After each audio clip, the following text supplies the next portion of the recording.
You guys have been asking for it, so here we are again, coming back at you with episode 20 of the Pit Racing Podcast. This time we're live from Moto City Race Park in Blanchard, Oklahoma. This is round 8 of the 2022 Oklahoma State Championship Series, and as you can tell, we are on site as the bikes roll by, but I'm going to kick this thing off for you. Here goes another one.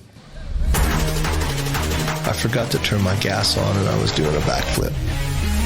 You never knew who might show up in the pro class. I mean, it would have been a perfect pass, but... Allegedly would have been a yeah, it would have. Like, We do what we do.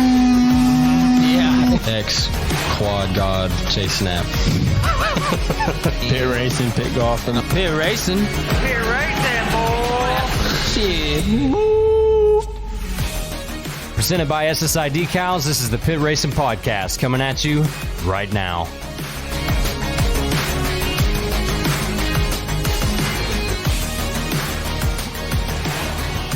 What's up, everybody? We're glad to be back.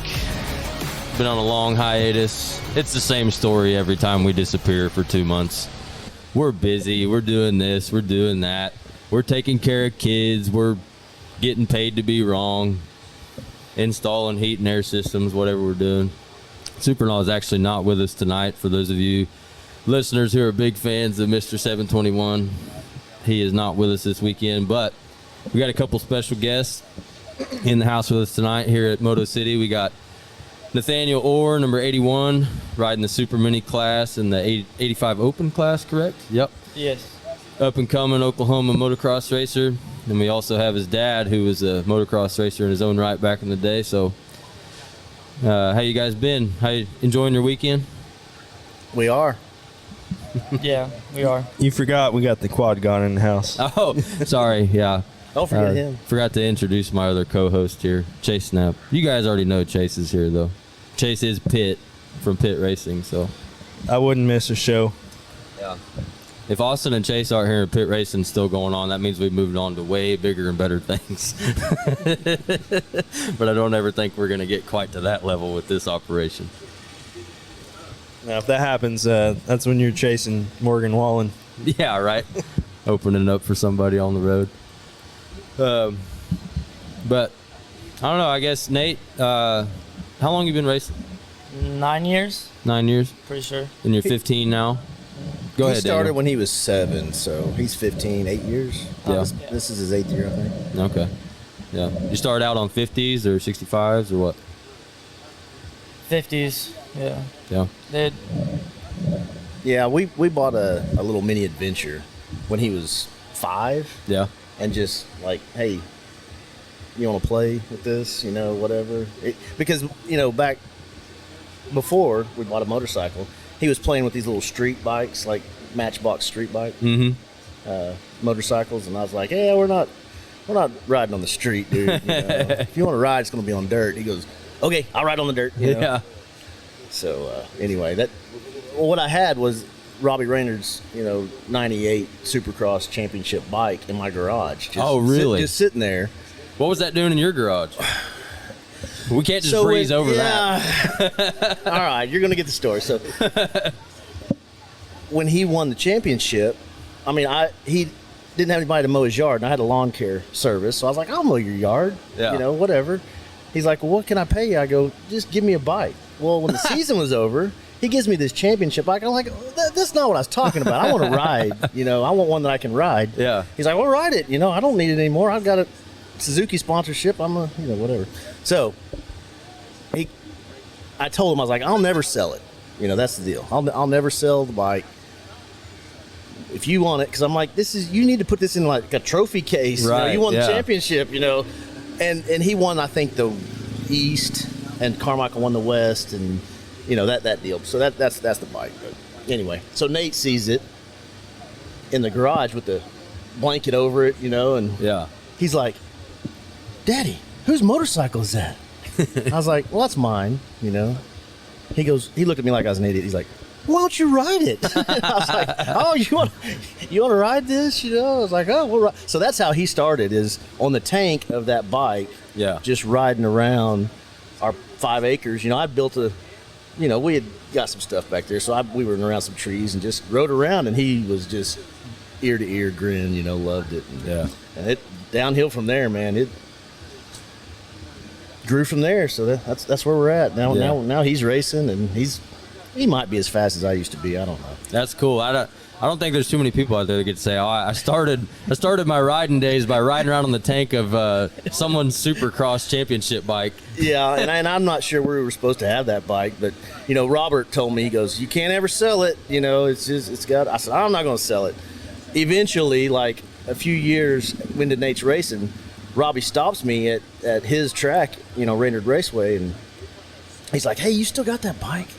I was like, "You know, I told you I was going to have that bike. I still got it." And he's like, "Well, I went to Cooperland the other day, and Cooper has every bike he ever won anything major on with the trophy next to it. It's like this trophy case." And I said, "I told you that's probably what you're going to want eventually." He goes, "I have nothing. I don't even think I have a jersey." He wants it back. He wanted it back, so he got it back. Yeah, that was going to be my next question: is how long did you have it, and what'd you do with it? I had it like 25 years. Are you serious? Wow. Yeah, so That's awesome. I stepped away from motocross in '91. Yeah. And went sprint car racing, and so the only reason I'm back is because this little guy right here. Yeah. Yeah. Oh, so we can get into Nate's story a little bit more here in a minute, but I wanted to ask you, like, how far did you end up taking it in motocross back in your day? So I had a factory Honda ride on 80s. It was 80s back then. Yeah. And you know, that's as far as I took it. Stopped racing in '91 and went sprint car racing. So you stopped on 80s? Yeah, we had a 125, but I never raced it. And then so we sold it, bought sprint cars, and went sprint car racing. What made you get out of it? Oh, I haven't told Nate this story. I was saving it. What a better time. Yeah. So I had a buddy. Man, this is not the setting I had envisioned in my mind. But I'll go ahead and tell it. He's old enough. I had a buddy that I broke my right arm at Strictly Dirt. I don't know if y'all remember Strictly Dirt or not. It was a supercross. It was an outdoor supercross track off of Highway 152 around that area, but Mustang area. And this was in 90? This is in 90. Yeah. Yeah, we weren't born yet. You heard about it anyway. Jeremy's talked a lot about Strictly Dirt, though, when he's been in. So I cased a triple, broke my arm, didn't even fall, just a compression fracture, whatever, no big deal, right? Reynard had been to Cooperland, broke his femur. So he and I were at the Oklahoma City Supercross. They had it at the fairgrounds. He and I were running scoring pages because Liz worked in Robbie's mom. Liz worked in the scoring tower. We ran because they didn't have the internet. Ran scoring pages back and forth from the scoring tower to the board. You know, the post. You know, the post of the scoring board and all that kind of stuff. So we ran the scores back and forth. Well, I had a buddy that had just moved from 85 or 80s to 125s, and he was racing at the Oklahoma City Supercross. He cased a triple just like I did, and he was a quadriplegic after that. Oh, shit. So it scared my dad, I think, more than me. Yeah. And so he heavily persuaded me to do something else with a cage. And so, I mean, I didn't have the funds to do it at 15 years old. Right, you know? So 15, 16. So we went sprint car racing, which is not any safer or anything, you know. But it had a cage and made them feel better at least. It made him feel better until the first race we went to, a guy actually died at the track. Oh, so I was thinking, whatever, man. I mean, if it's, you know, this is racing. It's dangerous sport. It is. You know, I have a similar story.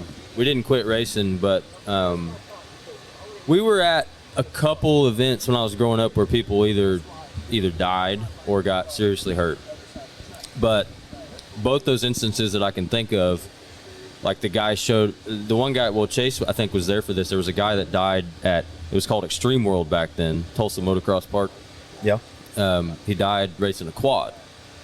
But this guy was racing in like overalls and I mean, I think he had cowboy boots on. You know, like it was just, you could tell this guy was sort of out of the woodworks, didn't exactly know what he was doing, potentially. And so you're able to sort of explain that away of like, okay, this guy was in over his head and he, that's how he ended up how he did. Well, I can't remember what year it was, but you know the name Jesse Masterpool? Yeah. Okay. So Jesse was in between me and my brother, I think, age-wise. And, he got killed at Lake Whitney. Yeah. And that scared the hell out of my mom because that was the first instance of somebody passing away on the bike that knew what they were doing that we had been around. Right. And my mom had a hard time with that for a while, but then one day she was like, you know what? I just saw a deal on the news the other day of this kid who was out mowing his front lawn and a drunk driver come off the road into his yard and killed him. And she said, I don't want it to happen, but if you guys went out on your motorcycles, at least I know you were having a good time. So that's where that's where how I've justified. Everybody says, well, how do you, that's how, what made you quit motocross and why you let your kid do it? I worked for 24 years almost on the Oakland City Fire Department, and I see stuff all the time that's like, it shouldn't have happened, but it did, and so you look at what goes on here, and this is a controlled environment, right? And I would much rather have a controlled environment around my son than non-controlled, and there's several different things that kids are going to do to get hurt, and we do this together and we enjoy it, and so that's where we're at. Yeah, I mean, and we've talked about this several times on this show. Like I don't think you'll find any other activity, hobby, sport, whatever, with this kind of environment and community where like it's basically everyone goes on a weekend camping trip, but they also get to race their dirt bike. Absolutely. So I told this is what I tell my family. It's like a lot of people go camping and they go fishing or they go kayaking or they go to the lake and go camping and go in the boat or whatever. We go camping and we go racing. Yeah. I mean, so a lot of the enjoyment comes like right here after the races are over, just hanging out, right, and drinking a beer or whatever and telling stories. Yeah. I mean, I don't know that I would still be doing this if I was coming out here by myself. Like right. The fact that all my friends are here and I've known so many people that are here for 15 plus years, like that's one of the big reasons I still come out here and do this. Obviously I love riding my bike. I love racing, but I've got so many other things going on in my adult life now that if it wasn't for the people associated with this sport, I don't know that I would be out here doing it all the time like I do. Yeah. And, because I was standing right there at that triple when that guy, I'm not going to say a name, but cased the triple and was paralyzed, Yeah. But, there's just so many things that can happen that are worse than that, yeah. And that guy is totally fine today. I mean, just, he's got a disability, but, he's still operating. Going about his business. Yes, absolutely. So, yeah. You can't control everything. Right. Well, let's move on to a little bit lighter subject. Absolutely. So Nate, you've been racing since you were 7 or just riding? We're racing since I was 7. Yeah. Okay. We bought that bike when he was 5, and he didn't ride it, I don't think, when he was 6. So it just sat in the shop, and then he started to want to ride it more, and that's something I told him is like, he's like, I want to race, because I just bought it for him to ride. He's like, I want to ride a motorcycle on, like, okay, we bought a motorcycle on his birthday, 5-year-old birthday, and when he was 6, I don't think he rode it, and then when he was 7, he's like, I want to race. I'm like, dude, that's a long road. I know how this works. Yeah, I know. Are you sure you want to race? So what happened is he saw Loretta's. Yeah. I'll let him tell you the story. Yeah, go ahead. I saw something on YouTube about Loretta's, and I was like, I want to go there. I just want to race there. Yeah. Did you see the? I told him pick another track. Is it that pick another track? Yeah, any other track in the whole United States. Pick another track. It's not that easy. Was it that documentary that the Great Outdoors did? I think on so. Loretta's? I think so. That is an amazing video. It was in like 2012. Yeah, I think it's the same one I'm thinking of. That video gave me chills first time I saw it. Could you find another track that you want to go? Because that track, there's a whole lot that goes into racing at that track. Right, a lot of money and time and hard-earned effort. Okay, so that's crazy because not a lot of people get into this even knowing what Loretta's is. I think I was 14 before I even knew what Loretta Lynn's was. Nate didn't even know I raced when he said he wanted to go racing. He knew nothing about. I mean, you can ask him, but I didn't tell him anything. Did you not want him to do it? I just know how long the road is, Right. and you know, I don't. I want him to do something. Yeah. I didn't care what it was. I mean, some sport, you know. Right. But I didn't care what it was. We Yeah. tried other sports. They didn't work. Yeah. I mean, my wife got into this with me, you know, just a few years ago. I mean, I did this all growing up, but then we went to school, and that's where I met her, and I told her about it. But then when we got back into it, I mean, she's ate up with it now, and she's gung-ho on our kids being dirt bike racers, and I'm like, yeah, but So you understand exactly what I was. Yes. I'm like, man, it'd be awesome if my kids rode, but like, there's I so don't many know. more variables that you don't think about when you're riding. Right. And then when your kid wants to ride, it's like, oh, Yeah. I don't know, man. yeah, and then he's got a getting ready to be 4-year-old. He just bought a P-Dub. Yeah, I was going to so- say, I can chime in because I'm there right now. My 3-year-old, he'll be 4 in a month. He's been racing the Stasic this summer. But his was a little different. He knew, I mean, when he was 2 years old, he was watching videos of me on YouTube racing, and which his mom, you know, my wife was showing him videos and stuff. And so he was into it from 2 years old. And so he's always been about, I've always had dirt bikes in the garage, and I'd take him on scooter rides every day, that kind of stuff. So he had no choice really but to love it, which I didn't force on him. It just came, you know. It really There's did. a bike in the garage, they're going to climb up on it. I have a 1-year-old That's right, daughter that that's climbs right. up on the scooter every day, and I have to take her for rides. But anyways, I just got him PW50 yesterday, and he rode last night till it got dark. We pulled him off. He kept his helmet, gear, boots, everything on for another hour. He would not take it off. I couldn't take his helmet off of him. He wouldn't let me. So he's ate up. So what you guys are talking about, I'm right there, and I'm like, I've thought about that as well, because I mean it's a lot of you know, leave right after work on Friday, get home at, you know, midnight on Sunday night, go to work the next morning. You know, at the time when I was a kid racing, I didn't realize my parents were doing all that. You know, I thought I did. You don't realize it till you do it for Exactly. your kid. I thought I was appreciative, and I thought you know, all that. But now that I'm an adult and I'm in that position, I'm like, man, I really need to give thanks to my parents, because they sacrificed a lot. Yeah. And now I'm like, it's time to repay the favor, because I got to do all that, and my son wants to do that. We're going to do it. Yeah. But if he wants to go play football or baseball or whatever, Right, you can't implant this love. Right, into I'm not your forcing kids. him It's to not do it. possible. Yeah. I mean, it just But- doesn't work that way. But with me riding right now and racing, it just comes easy for him, because he wants to do what Dad's doing. And so, anyways. Yeah, I get it. So Nate, what's your long-term goals? I mean, you want to try to go all the way, or is this just a hobby, or what's the deal? I do want to try to go all the way in the future, but I don't know why, but right now I'm just not feeling it yet. But I know I will in the future, because I do like racing a lot. Yeah. So when you say you're not feeling it, what do you mean by that? I don't know. I've just been lazy lately.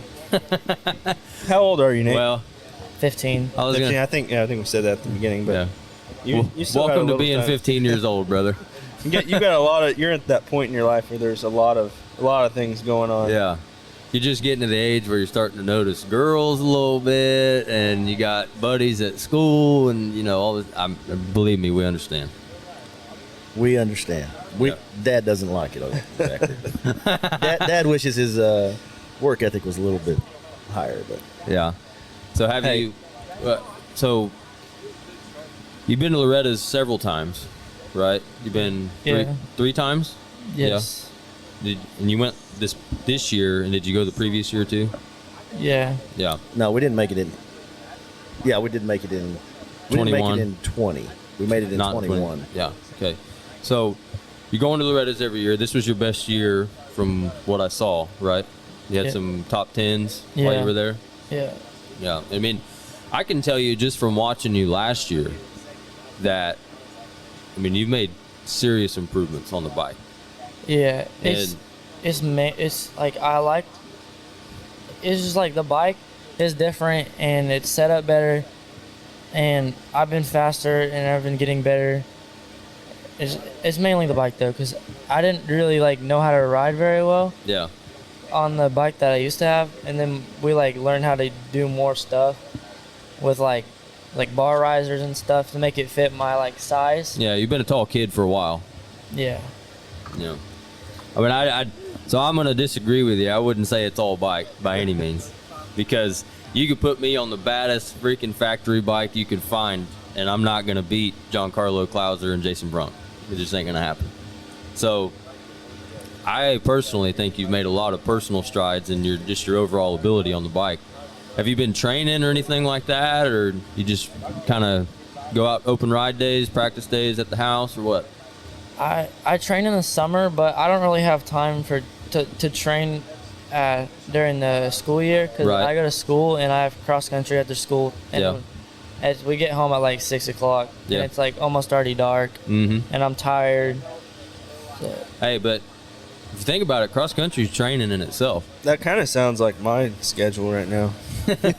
You can tell them why you didn't. Minus the cross country. Why you want to? Well, yeah. Go ahead and tell them why you want to run cross country. I don't like running at home Yeah.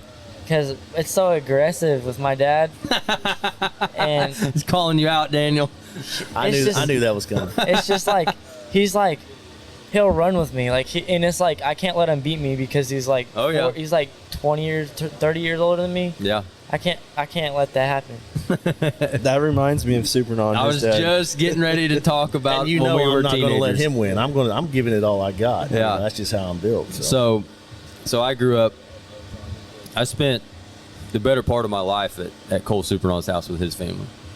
I mean, we spent a lot of time at my house too, but his dad, when we were growing up, he was always in really good shape. And we had this, I think it was like 1.6 miles, this loop on some country roads behind his house. And we would run that shit all the time. But his dad would get out there and run it with us. And I mean, he was fired up the whole time he was running it. I mean, Let's go. And in fact, he came to a race. He was at Stillwater, and we got to talking about running. And he's like, "Let's race, 5K." He said, "I'll give you till May. We'll train and we'll do a 5K. We'll see who wins." I don't know that that's the guy you want to challenge. I don't know the guy, but I can just tell by the tone and yeah, because I can see myself doing that for sure. I think I got him nowadays, but when we were kids, like he was in shape and he could run. We started out running after a couple years of doing it, but Well, the main reason we run is for Loretta's. Like we run Oh, yeah. at 2 p.m. in the middle of the summer. right when it's 104. When it's 104 and it's hot and it's humid. Yep. And there's no getting away from the sun. It's just beating down on you. But when he went to Loretta's, I think it made a big difference. And I mean, I don't know if he does or not. No, I believe it. It felt cool at Loretta. It was not that hot, in my opinion, because of how much I trained in the heat. Yeah. Yeah, so you were training your mind, well, your body, but also your mind for you're wanting to quit when it's 104 degrees and you're running. You're like, this sucks. I want to quit.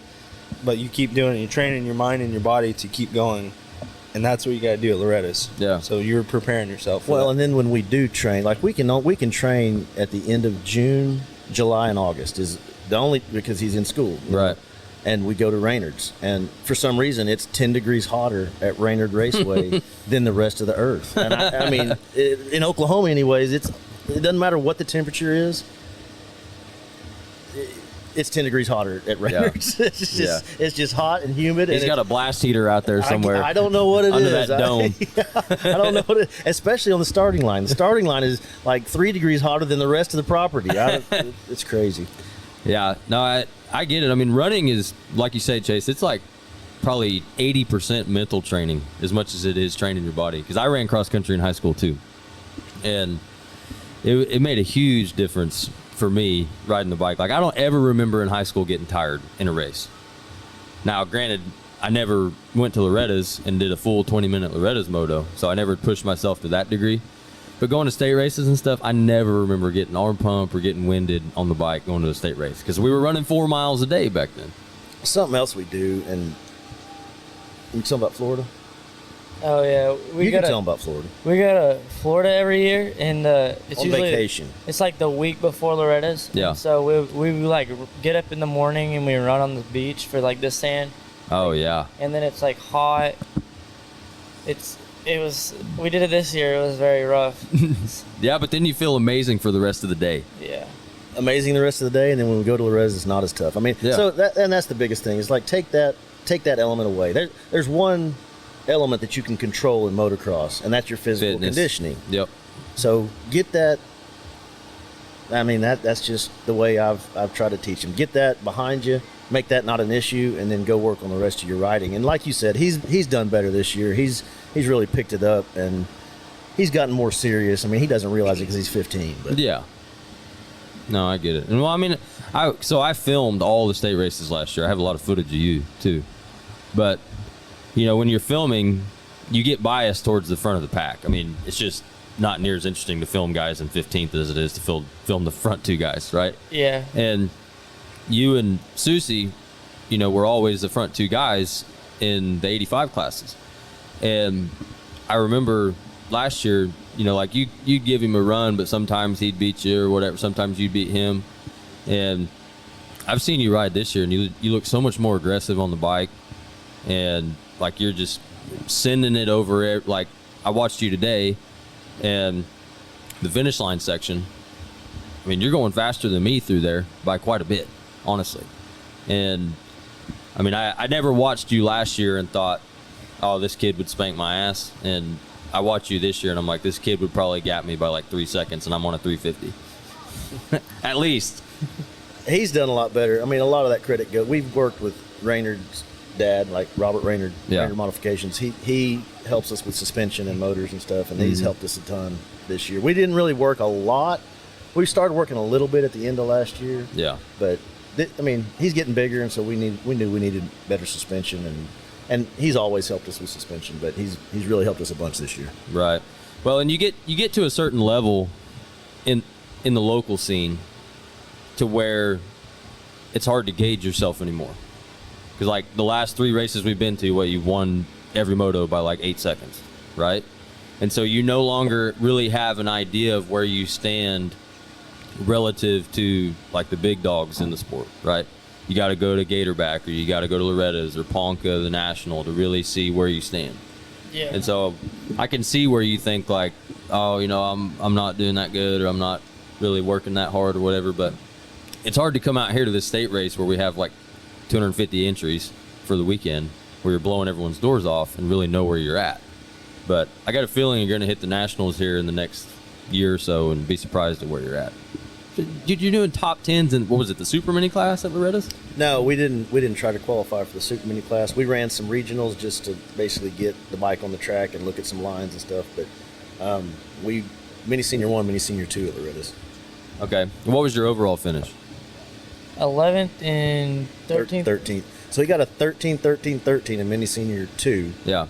which everybody knows Mini Senior 1's the tougher class. Right. Right? He got a 15, 8, 11, I think, in Mini Senior 1 or maybe got 12th in the last moto for 11th overall. Yeah. Well, and what I know about Loretta's, what we all know about Loretta's, is there's so much that comes down to chance at that race.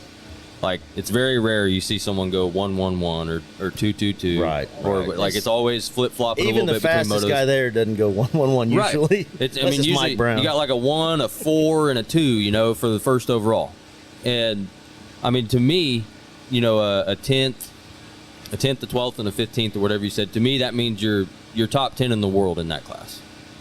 I honestly. agree. I just made too many mistakes this year. Right. Yeah. It's And- like 20 minutes, 42 riders. It's kind of crazy. Right. The track's been hit many, many times. Like morning times, it doesn't matter what race you are, it's still very rough. Even if your first race in the morning, it's gonna be rough. Yeah. Yeah. I mean, so I didn't go down the hardcore dirt bike racer road. I did this all growing up, but I knew from a young age that I was not going to do it for a living. And I went really hard on the school side of things. And we've had this conversation a few times. There's some parallels because I'm sort of a factory rider in the academic world. Like all of my graduate school has been on full scholarship and all that stuff, and I had to show my stuff to be able to achieve that, right? And when I was in high school, right, we're doing like the ACT and all that shit to get into college. And the ACT is like the big test before you move on to the big leagues of college and all that stuff, right? That's how you get in. That's how you get scholarships. That's how you get your factory ride to go to college. And first time I took it, I made like a 20, which is pretty shit, honestly. Below average. Doesn't get you into some school. Does not get you, yeah, it gets you into like podunk schools, and you're definitely not getting paid to go. Not Ivy League. Not Ivy League. I took the test several times, right? By the time I finished taking the test, I think the last time I took it, I made a 31, with a perfect score is a 36. And that's really good. Congratulations on that. That's awesome. And I'm not saying this to toot my own horn. I'm saying this because you're going to Loretta's every year, and every time you go, you get more familiar with what you're doing, right? You get more familiar with the stress and the nerves and the environment. You know more about what to expect from the track. And so every time you go, you're going to be going in with a little bit more confidence. And by the time you get to, big bikes to the level where you really need to start proving yourself, you're going to have 6-7 years experience at this facility in this race. And it was definitely difficult the first time he made it. Absolutely. It was because you have no idea what you're getting into. Well, it was like going to Disneyland. Right. I mean, because the semis and the Monster Energy trucks and the girls handing them to you. Yeah. And so I think he spent more time on the bicycle track than he did on the racetrack. Yeah. Yeah. And I didn't curtail that. I let that go because, his whole goal when he was 7 years old was to go to this race. Yeah. I don't want it to be miserable for him, right. Yeah. But so I'm going to tell you the first, if you want me to, I'll tell you the first. Loretta you can story. Tell me whatever you want. He's on a 65, goes to Loretta's, gets like 34th. Yeah. Because we only made it one class. We were an alternate in the other class. Made it in one class, right? We go, gets 34th. He spends a lot of time on the bicycle track, swims the river. He was on the gas all over those pits, which if you've ever been to Loretta's, you understand. Oh, yeah. It's easy to do, right? So after it was over, he was really disappointed in himself. He's like, I'm better than this. Yeah. And I said, yeah, you're better than this. So we go, we stayed an extra day till Sunday, and there was nobody there. In one day, that place is empty. Yeah. So we were like almost the last truck to pull out, and I pull up to the stands right there at the finish line. Mm-hmm. And I stopped had the RV hooked up, stopped, said, get out, come here.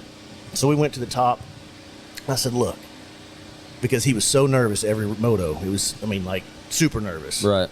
I said, look, it's just dirt, corners, jumps. I said, these jumps they're not even as big as Reynard's jumps. Yeah. The jumps that you practice all the time. Right. I said, it's just dirt, dude. When all the semis are gone, all the lights are out, and it's just dirt, corners, jumps. There's some sand. There's a 10 Commandments, but that's not even as tough as some of the obstacles you've conquered, Right. And I don't know if it made a difference to him or not. He may be able to elaborate more on that. I don't know, but I was just trying to show him it's just a racetrack. Yeah. When it's all said and done. And the next year he went back, it was a big difference. He did a lot better. Yeah. And I tell that school story because I know a lot of motocross people don't relate to me on that level, but to me I do, but I only made like a 25. Well, to me it's a great metaphor for what we're talking about. Like, the more experience you get with doing this big thing that you get super worked up for, this one test of your ability to get to the next level, the more you do it, the more you're like, we know what we're doing. We're going to get this thing done. Would you say, so this was your third year going, would you say you went in with, you felt like you kind of knew what you were getting into this time, went in with a little more confidence? Yeah. The first two motos, though, I was very stressed, but then I was like, it's not that big of a deal. I literally fell, and I still got, 15th and, 12th. And I didn't get a good start in either of the first two, but then after that, I got really decent starts. I was still up there, and I think I only fell, twice after that again. And, yeah, it was just better. Yeah, I think the first moto he got, or the second moto, he was, in the top 5 I was like, this is going to be good. Yeah. When he comes around in 32nd, I was like, golly. When he works his way to 17th, shit, falls again, back to 26th, right? Because Loretta's is just, there's no punks there. Right. I mean, everybody there is fast, you know. Right. So he goes from 26th to 13th, I think. And I was like, you passed the whole field twice. You Right. know? Right. Let's don't fall so many times. Let's maintain our composure. Don't fall so many times. Do what you're doing. You're in almost perfect shape. Like the last lap, he was exhausted. You know, Well, I of mean, every moto, I he think was everybody exhausted. is. Yeah. So we were almost there as far as physical wise, but you know, and I think it kind of sunk in. We had a conversation, and I was like telling him where he was, you know, kind of trying to build his confidence a little bit. Well, the next moto he goes on and gets 8th. So Actually, that moto, I watered my brains out in the sand sweeper because it was first lap, and I was like, oh, I gotta hit that line. So I jumped out of my line. My front tire went over, and then my back tire didn't. And I hit a braking bump with the back, and it just sent me sideways. And I was like, there was a billion people behind me, and I almost got murdered. So this is the moto you got 8th. You go down on the sand sweeper? No, that was the moto that I got 15th, I think, over in that race. But I fell twice. Yeah. Still, and I still got 15. Right. And like you're saying, that one wasn't just a fall in the corner. That was you. No, I went crashed all the pretty way back to the very back. Yeah. 32nd. Yeah. and I pulled like I had literally pulled all my tear offs. Like they fell off from whenever I fell. Yeah, I believe it. There's a lot of variables at Loretta's. Oh. There's so many variables at Loretta's. So I've been 3 times to just watch either, you know, my friends race. Like my brother went one year, and then I went with Supernaut twice. And I've never been on that track, and other than experiencing the track itself, like I know exactly what that place is about. It's about managing stress and being consistent. Like, because everybody there, like you say, is fast as shit. I bet you take every 85 class, and there's at least 4 guys that can compete for that title. But it's who's going to put in the most consistent motos. Right. That's why it's 3 moto format. Yeah. Yeah, I think Kobe Sharp was there with us, camping with us.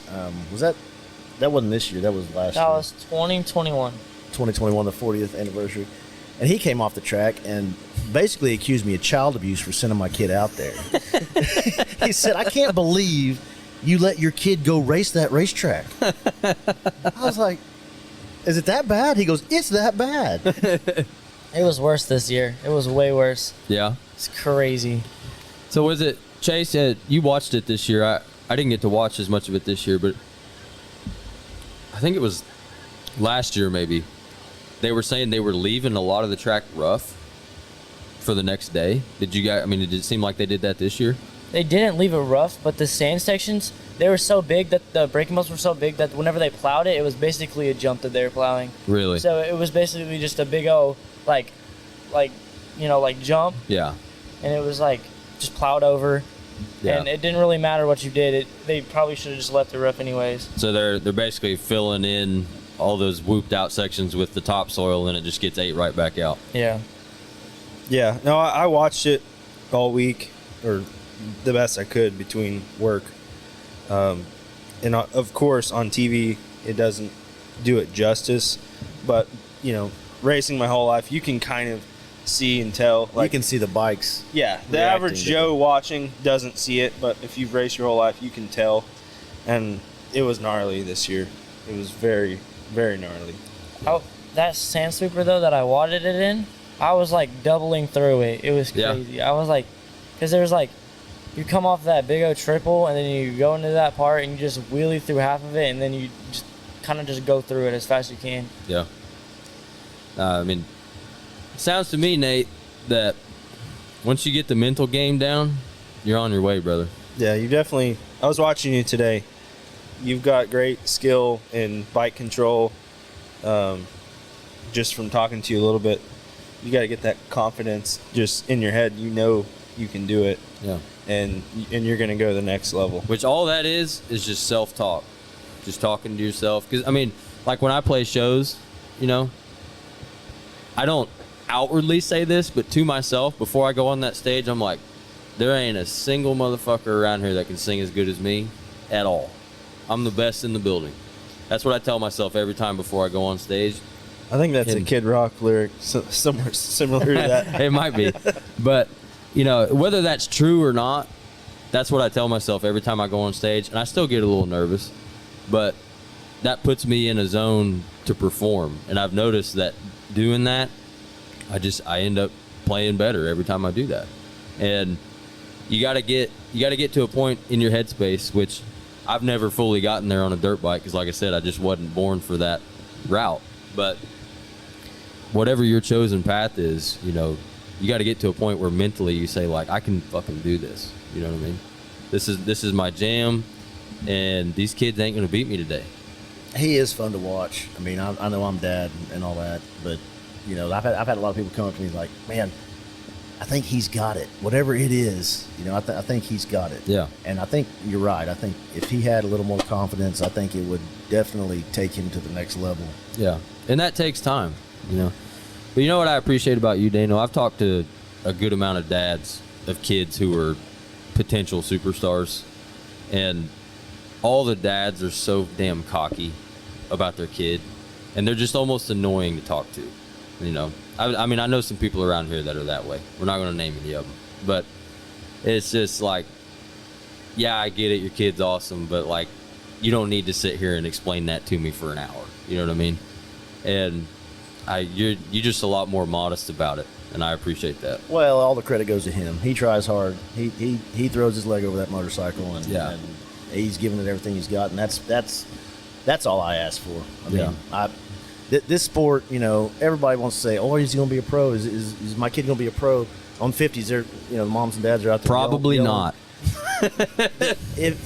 If I could communicate one thing, is we're here to learn life lessons. We're here to make good kids great adults. Yeah.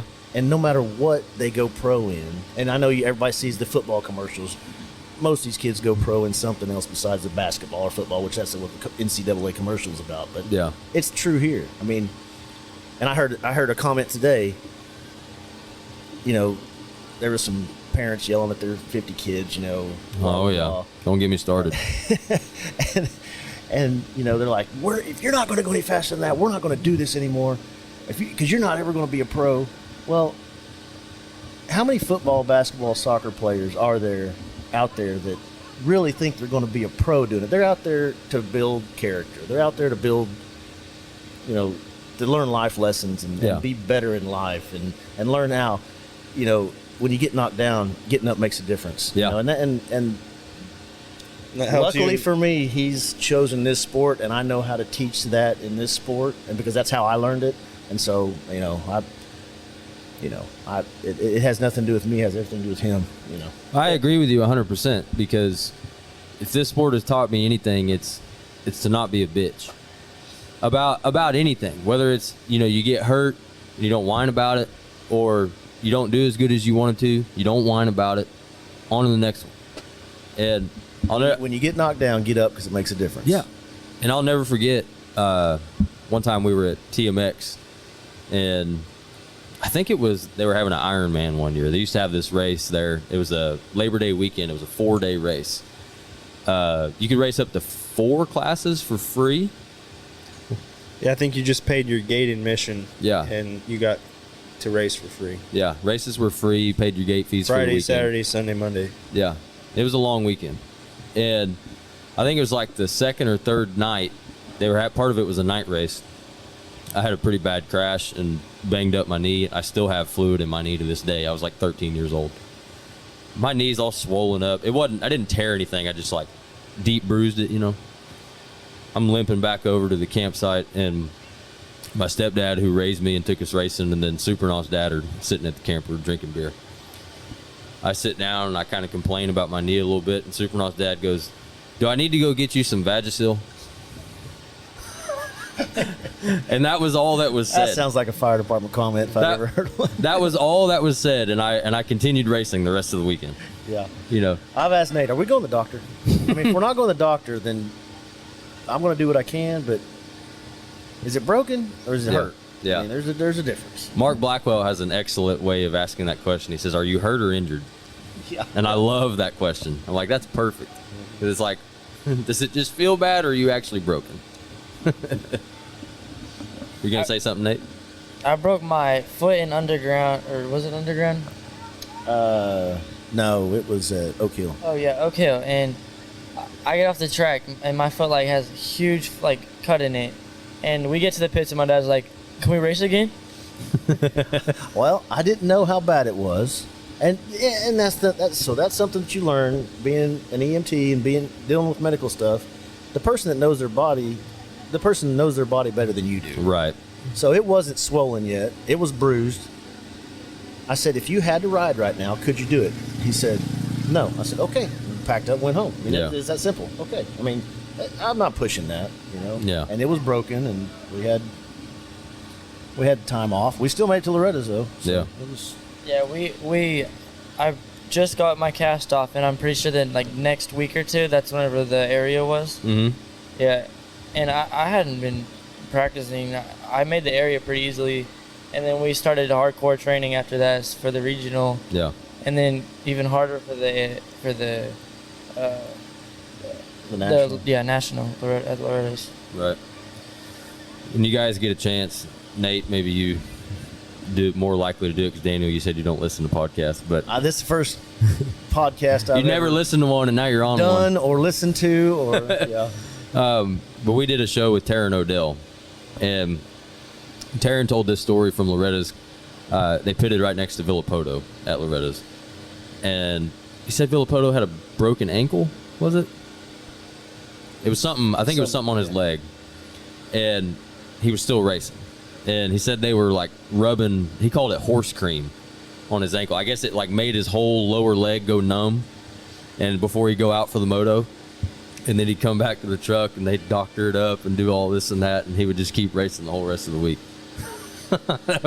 It's a crazy story. You'll have to go check it out. You can tell him. He has that stuff. We use it all the time. Nice.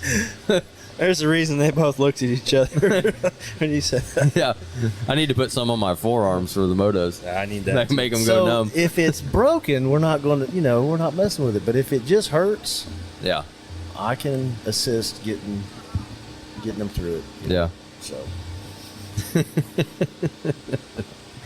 it's good. My job's good for us sometimes because I can use that medical knowledge to kind of explain what's going on to them and say, hey, if we do this, you're going to be able to.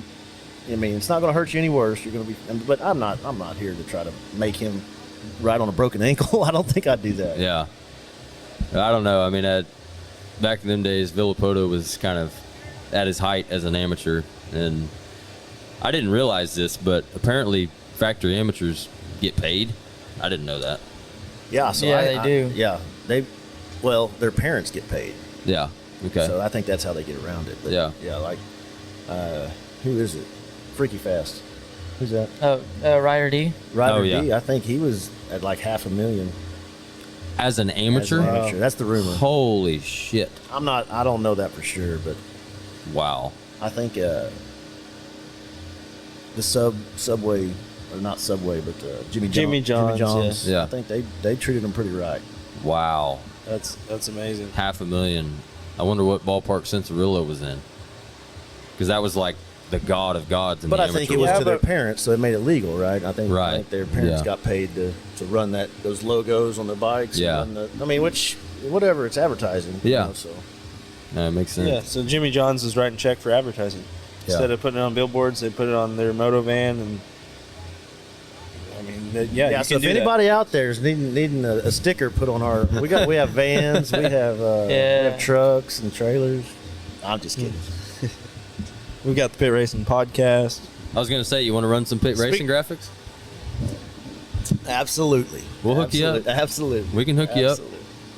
You want to park under the pit racing tent? We can make it happen. Yeah, you got a nice tent here for sure. Yeah. We That's- appreciate y'all putting time and effort into the state series. I think the state series is very important to Oklahoma. There's a lot of people that may disagree with that, but there's a lot of pros that I know that also agree that, here's the deal. Kids have to have some success, and they have to have a local place to go race. Yeah. And so the OSCS and the OSCS tracks and you guys putting time and effort into local Oklahoma tracks and racing effort is very important to Oklahoma racing. We appreciate that. Yeah, I agree, because I feel like So I grew up racing in the early 2000s, started in '02. And that was when on a Friday or Saturday night, you'd show up and there'd be 300, 400, 500 entries. And this was in Tulsa, typically, where I'd go to Ascot. But back then, I mean, it was big, just a night race where you're racing for a plaque or trophy. Yeah, which you go home. You probably have a similar experience with 59th. But our bragging 50 rights was the biggest part. Yeah, exactly. Our 59th was TMX. And like a Saturday night race at TMX when we were young, I mean, you'd have 250 plus entries on a Saturday night. Yeah, I mean, the beginner class had 38 riders. The novice class had, they were all close to full gates. And now you don't have that. And so I feel like this kind of fills that void. It's a little bit of a bigger platform. But you still have, like, you got a good mixture here. You've got your local guys that they come out here for fun, that's it. You've got guys like you that, you're going to Loretta's, but also this is good competition, good practice. It is. Getting gate drops is an important part of being competitive nationally, for sure. Yeah. Well, go ahead. That's why I feel like me, you, Supernaut, when we started this podcast, we felt like it was good for us to help promote this series, even though we have no ties to the series. Yeah. We're not getting paid by the series. We have no ties there, but we try to promote each track, try to promote basically more people to come, more fans to come. Well, this is an avenue that's not normally, especially in Oklahoma that I'm aware of, Oklahoma racing that people utilize. So, you guys having a podcast is another avenue to get information out and attract listeners and then possibly attract riders to come to some of these races. So we only have one, example of this, but we had a guy, his name's Brian Vega. You may have seen him around. He races our class, plus 25. I got a good story about him. But after this, he came down to AMP. I think it was last summer. Go ahead. He came down to AMP last summer, and he came over to our tent and he said, "Man, I've been listening to y'all's podcasts, and I came down to race Oklahoma motocross because I was like stoked on what you guys were doing, and it sounded fun." So, we've made at least a little bit of an impact in that way, and it's cool. Yeah, like he hadn't been racing the Oklahoma series. Yeah. He would pop in one here or there maybe, and now he's trying to hit it as much as he can, just because of hearing good things and all that. So that's cool, and that just shows it helped a little bit. Yeah. We're not changing, bringing in hundreds of entries or whatever. Right. But just spreading the word. Yeah. But speaking of Vega, I wanted to bring this up. So, I don't know if you've listened to our podcast or not, but the Odell one, Austin was just talking about. Odell, that dude, he's got every race he's at, he pours knowledge into me and Austin and even Supernaut and all of us. Like he's always there and be like, "Hey, you see this? Look over here. See that line? Blah blah blah." Just little things. I'm like, wow. I wish I would have thought of that, but thanks. Yeah. And anyways, on that episode, he's talking about where he brake checked a guy. So the guy was on his ass and they're in the same rut. And he literally slams on the brakes, brake check the guy, and he takes off. So at Ponca, I'm behind Vega, and I'm pumped. Like, Vega beats me every time. And I'm on his ass for multiple laps. And in my head, I'm like, I'm going to pass him. Like, I can't be this close to him and not beat him. Like, I'm going to do it. You hit the finish line, turn right, and there was that new roller section. Yeah. But then after that, everybody would take that inside rut. And so I was just like, because outside honestly sucked. So I'm following him, and I start yelling at him in the corners because I'm trying to, like, spook him, get him to mess up. He literally brake checks me, and I thought he just messed up, but I ran into his back tire, and I got messed up, and he took off. I'm not even home yet. He posted on Instagram a video of it.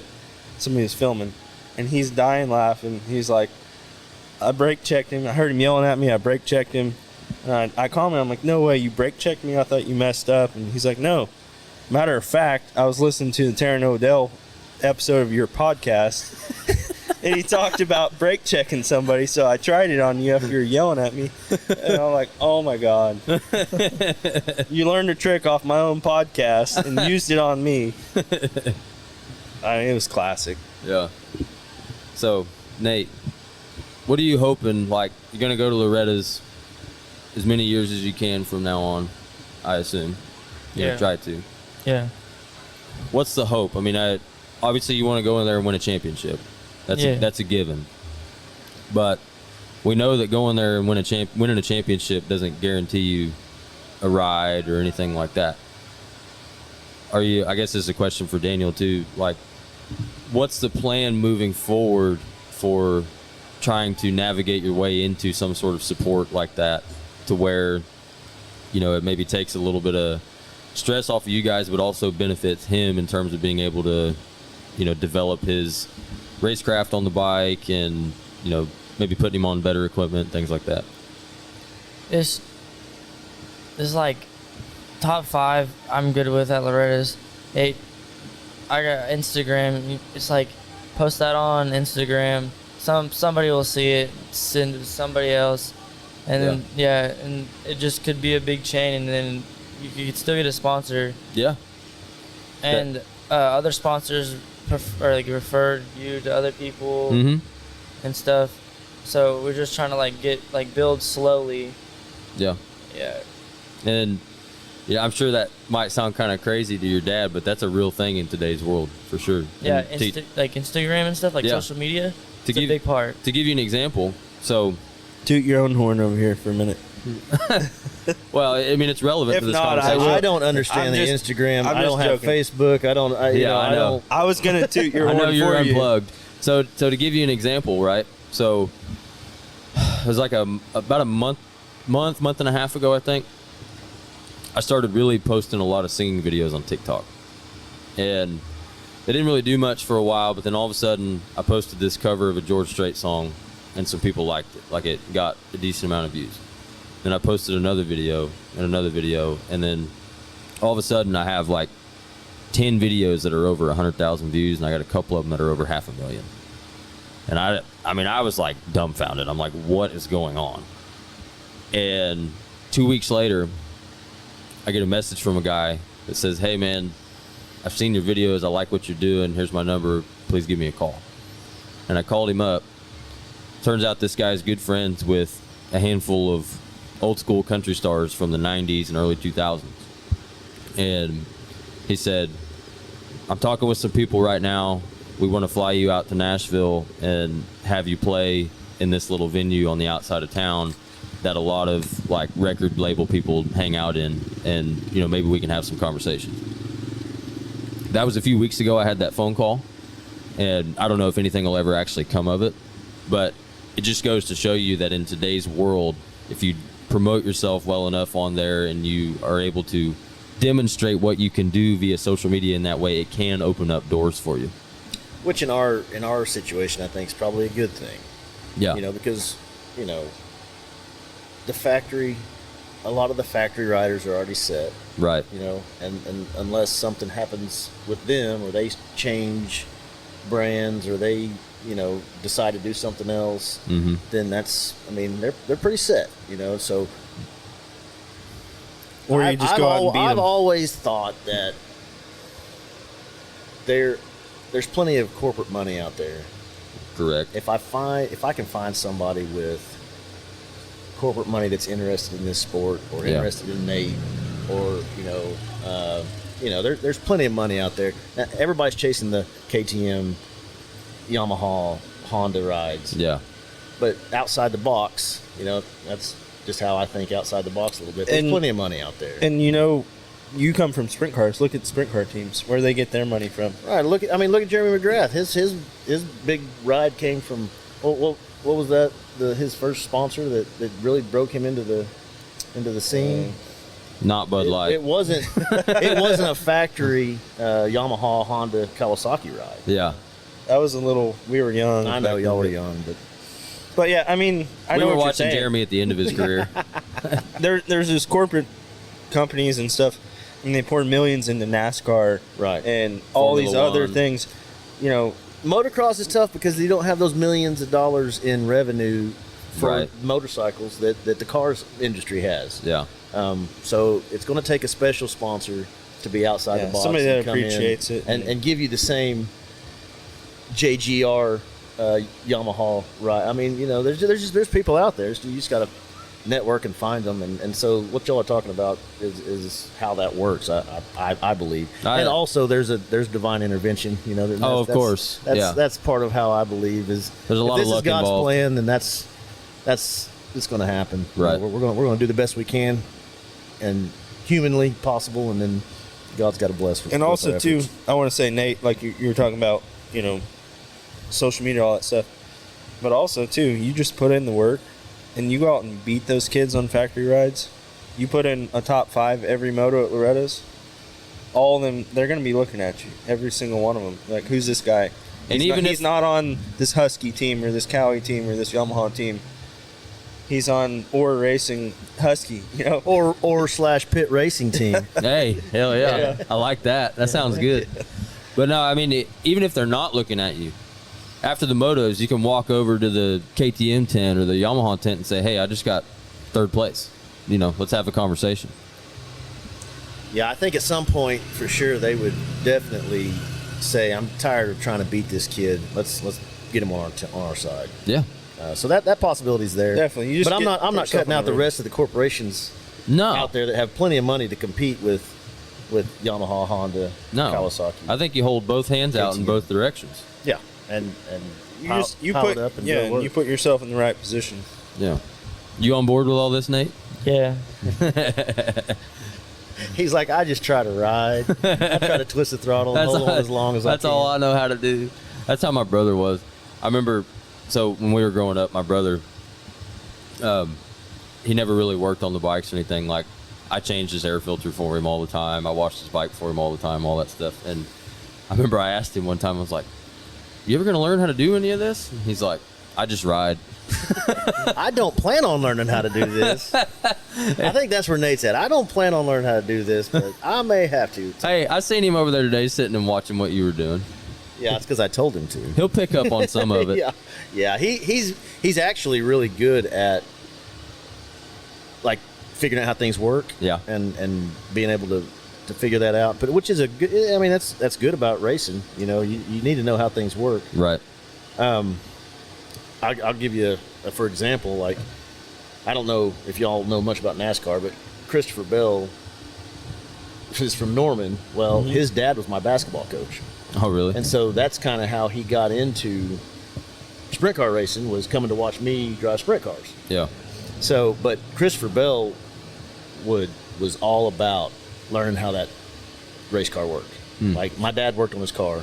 And so, I was having a family and starting a career and doing all that stuff while but he would sit there and watch my dad do everything to his car and knew exactly how that thing worked. And look at him today. I mean, yeah, it makes a difference. That's cool you say that. I've been a fan of Bell for 10 years at least. So I live in Tulsa. I go to the Tulsa Shootout and Chili Bowl every year. Matter of fact, I used to race the shootout in my quad days. I raced on 3-wheelers. Did you? Yeah. Nice. And motocross, but yeah. You got any golden drillers? We didn't have them back then? They didn't have them back then. I got a jacket. Yeah. It says shootout on it. It wouldn't fit him. But my dad likes to, I mean, I get it, but he's like, we've got 5 golden drillers, and the jacket and the watch you get between me and my brother.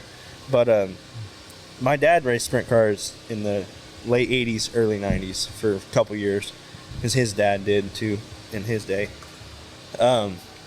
So I've always, like, I grew up going to dirt track races and stuff, but we never raced cars. It's still one of my goals to this day, is I'm gonna race the Chili Bowl one day, and I know I need to, start somewhere else first, but that's like bucket list before I die, is I'm racing Chili Bowl. But anyway, that's so a fun place. The shootout and Chili Bowl, I've always been a Christopher Bell fan, and it's amazing watching him. He reads the track better than anybody. I mean, because that track, I'm sure you've been there and watched it. It changes. It changes. Oh, he's on the ramp. He's down there looking at the track, and and seeing He what can see the groove forming. exactly. He can see where and he knows what he it's been, needs to what's do, gonna the happen. shocks or the tire pressure. And he plans, and this is part of my dad's, coaching or whatever. He plans for the end of the race. Yep. And you want your car perfect at the end of the yeah, race. you Not just gotta be necessarily decent. the first of the race. You gotta be You want it decent perfect at in the the end of the opening race. laps and be there for the end. Yeah, because your car could be great to begin with, and then after 30 laps go by, it's done. You've lost your setup. That's interesting to think. Right, and you about. go straight to the back. Yeah. I mean, so that's the difference in motocross and cars, is it's 95% setup and equipment, where motocross And cars, yeah. Motocross, it's body position, it's making little mistakes, and in like sprint cars or mini sprint car driving or midgets or whatever, you can't really make very many mistakes. Yeah. I mean, so everybody asks, why were you racing motocross instead of sprint cars? Well, number one, that's what he wanted to do. Right. Yeah. And it's just a lot easier to let the rider take over in motocross than it is a driver in sprint cars. Absolutely. Because you got to have the equipment, and as a firefighter, I don't have unlimited funds. So. Yeah. You need a bigger budget for that. Yeah. And with his ability, I know he would be. You would need a big budget to go where he would take it. He is hard on equipment. I know that's not what you're saying, but he is hard on equipment, which we got 5 bent pipes in the floor of the shop right now. But he's a good little rider. We enjoy this. We enjoy doing this as a family. We enjoy coming here and hanging out with our buddies and you guys, and it's a good time. It's character building, and I want to chime in just a little bit. So Nate's at 15. I'm 30. Old bastard. Yeah. But my dad I'm 45. I'm not old. my dad took me racing basically from when I was 10 until I was 19. And then basically at that time he was like, it's time to either continue on or learn the business, because we own a swimming pool business. And so I feel like that was a good turning point for me. But like what you were saying earlier, if he doesn't go pro racing dirt bikes, he's going to have a good skill set for whatever avenue he takes. If he wants to be a firefighter, if he wants to go open his own business, whatever it is, all this right now is building those skills. And that's where I'm realizing those years of racing and all the my dad making me work on bikes, wash the motorhome, things at the time that I thought sucked, and I thought I appreciated everything, all that. But it all built me to where now I'm 30 years old. My dad's about to retire in a couple years, and I feel like I'm set to take over the business and be successful. I didn't make it as a professional. I don't make a living racing, but it built me into a good... Hold that mic up, Jeremy. Sorry, I'm looking over there to him, but you know what I mean? Like, Yeah, and that's what I always, and that I'm going back to, we're trying to make good kids great adults. I mean, I don't think I'd be a major on the Oakland City Fire Department if I didn't have motocross, not sprint cars. It makes you. I didn't have motocross in my life, because it makes you make mistakes, you get knocked down, Yeah. and there's people better than you. Well, get back up, go to work, get better, do better, study harder. And I don't know if y'all know anything about promoting on the fire department, but it's a nightmare. I know a little bit. It's a mental nightmare, and I didn't promote the first time I tried. Yeah. But you're not. You know what? I can start old Ponca, right? I can get on the gate with 42 other people just as fast as I am and be fifth gear tapped out and go into the first corner. None of these other son of a guns have done that. Yeah. I've got to be one of the best there is, and that's just the mindset you got to have. And that goes to the confidence that you were talking about that Nate needs, and I agree with that. Nate needs that confidence to be like, you know what? I'm one of the best there is. Yeah. You're going to have to beat me. Right. So I had two things. One, like dirt bikes, I feel like it makes you a get shit done kind of person, because when you're on a dirt bike, you're not out there laboring about what you're about to do in this next corner. You're not thinking about it for 5 minutes before you come into that corner. You got 3 seconds to make a decision tops before you come in there, and then you get it done. Like in my day-to-day, like there's so many situations where we're just like beating a horse that's been dead for a year, and it's just like, God, and I'm like, this is what we should do. Let's just do it, and if it don't work, we'll do something else. But the other thing I was going to say is back to that confidence thing. Like, I know you line up at this state race and you say, these guys don't have a chance, right? Yeah. I'm sure that's how you feel when you're on that gate. There's always a chance. They line them up in a single row for a reason. You know, everybody, that first corner is anybody's. So, you know. You're right, but mentally... He didn't get the whole shot in the second moto today. Yeah, but you also went to the front in about 3.8 corners. Well, he was trying hard, so I give him credit for that. Yeah. But you line up at these state races knowing that you're going to win. You may not always win. You may make a mistake, tip over, whatever, but when you're on the gate mentally, like, you feel like you're going to win. Yeah. And, like, just over time, more time on the bike, more time going to big races and stuff, eventually you're going to get to a point where you can line up at Loretta's and have that same mentality. Yeah, I did line up at Loretta's and have the same mentality in the last 2 motos. Yeah. And it showed. I mean, he was 5 positions better in those 2 motos. Yeah. You know, so. Well, didn't you say it was your first moto where you fell a bunch of times and you still came back to 15th or whatever it was? Yeah. Yeah. So basically you went out, saw that you went almost all the way to the back and still came back to 15th, and you were like, okay, I know where I'm at. We're there. Like, we're making a run for the front now. Yeah. Yeah. So you're going to come in next year. You're going to have lots of good fitness prep. You're going to be a year into running cross country. Yeah. Coming off a couple top 10 finishes at Loretta's last year. You're going to be coming in saying, yes, sir, we're going to get this thing done. So I think your goal might have changed from when you were 7. Like, you reached it in 2019, getting to Loretta's, and you just played, right? I almost got hit by a truck. He almost got hit by Cannon Hargrove's dad. Yeah. He wanted to go ride this specialized, bike trail. First year it came out. And he goes up this hill and comes out full throttle, and Cannon Hargrove's dad is right there, has to get on the... He comes in, he goes, and he was sweating, he's like, I almost killed your kid. I was like... We haven't even signed up yet, we just got there. We were in sign up, and his dad is like, yeah, I almost murdered your child. Yeah, I get it. First year I went to the Ponca National, I spent half the week on the BMX track.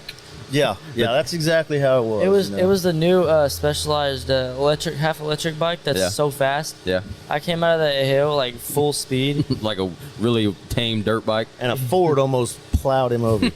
But yeah, and so since then, I think he got that out of his system, really, because, I mean, I was like, hey, man, whatever. He earned it. Do whatever you need to do, And since then, though, like, at the end of that, he was disappointed in himself. He wanted to do better. I could see that. Yeah. And so I think every year we've done better. Like, we got, the second time we went, we got 17th, I think. And this year we got, we got a top 10, got to sit under the tent, which that's huge. Yeah. That's awesome. In case somebody wanted to protest us, which that's not going to happen. Next step's a medal. Yeah. Right? Next step's a medal. Get on the podium. That'd be awesome for a moto, and then go win the thing. Get to give the worst speech of your life. Yeah, and right. Then next or year, practicing right here. Then next year you'll get on the podium again. And you'll have that speech ready to go. Yeah. Because you know you're going to be there. But you're right. Like, lining up after you've been in that top 5, and after you've been in that top, and I tell him that all the time. Like, you got to get in the top 10 to get in the top 5. Yeah. So now that he's been in the top 10, he can get in the top 5. Yeah. I mean, we're going to go to Ponca and try to win it. We're going to go to maybe Mini O's and Would you quit fucking around, John? We're having a serious conversation over here. We're going to maybe go to the Mini O's and try to get on the podium. Maybe win one, a moto or 2, whatever there. I don't know why, but I'm so good at Mini-O's. Really? You like that track? Yeah, that track is my favorite track. Yeah. Except Mom said he can't go this year. Yeah. Why's that? He got in trouble. Uh-oh. Yeah. What'd you do? Did you being a bad kid? Yeah, being a bad kid. He let his what is it called? He let his intuitions take over and just didn't think about some stuff. So I don't know. We may try to talk her into it, but we'll see how it goes. Yeah. All we can do is best wherever we're at. Hey, like I said when we started this thing, welcome to being 15, brother. It's definitely a roller coaster ride. It is. Yeah, it's a weird part of life, but it's fun. Yeah. So We've been at this thing about an hour and 15 minutes. Really? I know it goes by fast, doesn't it? Yeah, it does. We usually do this for I was 3 thinking hours. I might have 5 minutes worth of stuff to talk about. We usually do these for 3 hours, and when we get to the end of it, we're like, "Oh, we forgot to talk about that." Like it happens every time. Yeah. But I'm gonna ask you guys a couple questions before we sign off here. But so Nate, when you've been, whether it's training or just like through the years on the bike or whatever it is, what's been, in your opinion, like the number one thing that has made you a better rider? Whether it's been technique advice or just something you figured out or mentality or whatever. It's definitely starts. Yeah. It's the big main thing. You start off in the back, you're the fastest kid, there's a very good chance you're not doing very good. Right. But at Loretta's though, there's a lot of time to make up, but as you're making up that time, the kid in front's getting ahead still. Yeah. Right. It's probably starts. So when you get past the start, what about on track? Is there anything you can think of? Line selection, Yeah, for sure. that makes sense. He's very good at line selection. Yeah. He does. He can find lines. Rhythm, line selection and rhythm. Yeah. I was gonna ask you what your favorite racetrack is, but you just told me it's Gatorback. Yeah, I love the elevation of that track. Yeah. And the sand, I love sand. And yeah, it's just a good track. Is it pretty sandy? Yeah, it's pretty sandy. Really? I mean, it makes sense. It's Florida. got I've never both. been to I mean, many it's of got those. Yeah, hard- I was hard gonna say pack. I've raced it one time. There's parts that are really hard, but then other parts are Hard to pick a tire for that track. I bet, yeah. Because a lot of the video I've seen is all the stuff kind of by the finish line where it's real hard packed, you know? Even by the finish line, the S turn going to the finish line is sandy. Well, are you talking about the outdoor or supercross? I'm talking about the outdoor track where, like, because the finish line is that big uphill where they launch. Right. Yeah. That corner before that. Yeah. The corner before that is all sand. Really? Yeah, it's pretty sandy. Maybe TV doesn't do it justice. No, not at all. Because I've been to every national except Mammoth and Minios. That Minios, the finish line, the big O jump, the long jump, it's so hard in the end of the day because the sun's right in your eyes coming up that, and it's like you're just blind and you hit the fattest holes and you don't even know. Yeah. And, yeah. That reminds me of Cooperland back in the day, the elevator. You remember that thing? Yeah, oh, yeah. At the end of the day, so me and Daniel were talking about this earlier. At the last few years Cooperland was around, the jump wasn't super big, but back in Cooper's day of running it, I mean, this was a 100-foot step up, and it was everything you had on a 85 to clear it, because, I mean, it was just a wall. And at the end of the day, I mean, the sun is sitting like right on the top of the landing. You can't see a damn thing. The face is black. guess. The face is black as night, and you're full throttle just praying that you don't cross rut or hit a kicker or something as you come up this thing. Yeah. Just hope for the best. Exactly. Yep. All right. So Daniel, what's been your favorite memory since Nate has been racing? My favorite memory was probably his first state championship. Yeah. We clinched it at the last round. It was dry slick at Poto, Yeah. and he was on 65, and we needed some success. We were at a point where we needed some success, to get better. And I just believe that's the case. These kids, these amateurs, have to have success to make it stay fun. Right. But we were at Poto. It was dry slick. I guess their water truck broke too. Tends to happen. I understand. It's equipment. Things happen. But and it was dry slick, and so most of the time during the school year we train at I got 5 acres. We got like 9 corners, 7 to 9 corners at my house. That's where we train. And I don't have a water truck, and so it's dry slick. You know. So we go there, and we got to get. I don't know what place we had to get, but anyway, it was dry slick, and I was like, we didn't have to win, but we had to do pretty good. Yeah. And he won by like 15 seconds. And I was like, that's how you win a championship right there. Yes, Man, sir. I remember on the that. way home, I cried, and my wife's you like, really? are you crying? I was like, yeah, we needed this. We neted this to happen. That's awesome. So I get emotional with him, not myself, but yeah, he's my boy, Yeah. Oh, I could see it. I don't have kids of my own yet, but I can imagine what that's like. I was gonna say I can I know the feeling. Just now learned it. I've never been emotional. I don't think I've ever been close to crying. Winning championships or whatever. You wait till your kid gets in there and then has. No, those that's what I was gonna say. experiences. So he just started racing at Stasic, and I know that's not a big deal, but when he won his first race, I was almost in tears. I was running to the truck, jumping up and down, like I was so happy for him because I knew how happy he was. Yeah. He's been talking about that first place plaque, and I'm like, man, you're just now starting out. You're only 3. Like you got. Like he won't remember it like you will. Like but I don't even then know. he got the first place plaque. I'm like, oh my god, this is crazy. I don't even know if Nate remembers that championship or not. It's like I do. 2017 or something. I remember getting back to the trailer and it was crazy. Yeah. Well, my son, this is I'll have to have this video forever. At 3 years old, we go back to the truck and my parents are there. We have some friends and we're all cheering him on, and he has the biggest grin, and he literally leans up on the Stasic, looks back, and he starts doing a burnout in the dirt, just letting the rear Like he's in tire Daytona? roast. Exactly. And he's looking around. I saw this in Daytona one time. It was priceless. I got another good memory. I mean, when the first time he made it to Loretta, so he tried to make it. Obviously his goal, the whole reason we started racing was because he wanted to go race this racetrack, right? Which it's pretty hard to get to go race that racetrack. Come to find out, but I think our 9th regional, we finally made it to Loretta's, and we were Ninth. Ninth. Wow. Yeah, it wasn't easy, Yeah. So let me tell you about the first regional. My wife thought he was fast. Until you got there. Well, and I have been around racing my whole life, and I've been around this sport, and I'm like, we're not fast, And so she thinks she's like, we're going to Loretta's. I'm like, yeah. You didn't want to burst her bubble. No. And they all thought they're going to Loretta's. So I planned a Florida trip for the day after this regional. Yeah. Because I knew exactly what was going to happen. Right.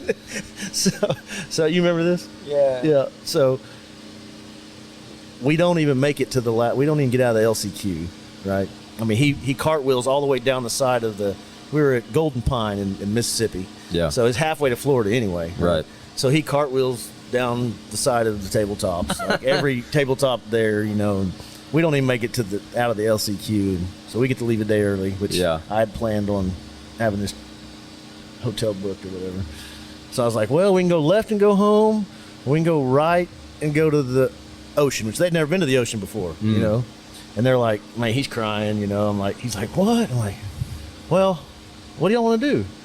They're like, the ocean? I'm like, all right, we'll turn right and go to the ocean. We already had reservations made. Went and spent a couple days there, then we went home. Yeah. But so that was how our regional journey started. Yeah. And our 9th regional, we made it to Loretta's, and he actually got second at the regional. Yeah. And didn't, he beat Cade Johnson in a moto, got the first moto, and then he was scared to death to lose. Right. And so it was raining. It was raining so hard in Byron, Illinois. And Moto Byron. yeah, I was hoping. It always rains. I was hoping they would just call it after the first moto. I was like, because we're going to win. Yeah. If that's the case, But they went ahead and ran the other motos. They cut a bunch of the track off that was underwater. And Did you get to ride that track at all when it was good? Yeah. Yeah. It's not bad. It's a fun little track. it had. was- Go ahead. It had that one hill that went down into the back, the huge hill. Yeah. They let us race it, I think, one moto, and then they just cut it off. They're Yeah. like, oh, you can't do that. What? And the dirt had wood chips in it. Yeah, up on the hill. I mean, the whole track had wood chips in it. So pretty the much. last time I was there, they had a section. It may not have been like this when you were there. I don't know. I think it was 2019 when I was there. But I think that's when this was. okay, But it so was amateur. they had like a rock hard section that went kind of up on the hill. Like the double up to the hill. yeah, so the section before that was like Yeah. rock solid. But then you'd hit the double up the hill that you're talking about, kind of do like a big corner like this, and then it was like the most wonderful dirt you've ever Yeah. been on in your life. Yeah. It's like black, dark Wood chips. dirt with wood chips Yeah, in it. yeah. Got breakers like 4 feet tall. Yeah. Oh, it was awesome. Yeah. But that other half of the track, I was like, man, if they could get the rest of the track like that top section. So it's raining, right? And I've got an extra pair of goggles that he's already got. You know, I mean, that lap 3, he came and got another pair of goggles. Well, he's got to get, last moto, he's got to get, what was it, like 5th? Well, and he's like 3rd the whole race. And he's going so, I mean, I think you could walk faster than he was going. Yeah. But as soon as the 4th place kid would catch him, he would Haul ass. you know. And so he was just going to finish 3rd, you know. Yeah. Ended up getting 2nd overall. So that was a good memory because we made it, you know, and we celebrated that. And Oh, that was a lot of fun. First ticket, you know. Yeah. I want to say that's the same track me and Supernaut went to. No, you guys went to Mount Carroll. Okay. Yeah. You're right. Which is another gnarly ass track, but it's gnarly in a different way. Huge jumps and all that stuff. Yeah. We got our ass kicked there. We had a long ride home. we both, me and Supernaut, I think I was in B. I think I did B and 2-stroke open, and he was in A class, or I don't know. I don't remember. What year was it? 12, I think. Or Yeah. 11. Sounds about right. 11 or 12. All I know is we had a long ride home because neither of us made it. And it was me, him, and his dad, and we were just like, we both had our heads down the whole way home. Christian told you sucked the whole way home. Yeah, he wasn't too pumped. We've had some of those rides. We had nine, let me say it again, 9 regionals. Yeah, that's unreal. I think I've done 2 regionals. I tried in C class, tried in B class, didn't make it either time. Yeah. I'm pretty sure 5th or 6th regional. We were at Ponca City. It was day 1 had already started. Or we've already finished day 2 actually. It was just we were going on to our 3rd day to the last motos, and I was like laying in bed. I was like, Dad walked in. I was like, Dad, do you think I'm gonna make it? And he was like, No, you're not gonna make it. Not this year. I was like, Reality sucks sometimes. I mean, Yeah. we just weren't at that level yet. it's just Yeah. We were trying. He's honest, and I'm glad he is. Well, I was going to say, the good thing about that is you'll always know that you can trust what he says, Yeah. no matter what it is. I'm going to tell you the truth. It's not always popular. Yeah. But I'm going to tell you the truth. Yeah. He know, did straight ask me. He's like, am I going to make it?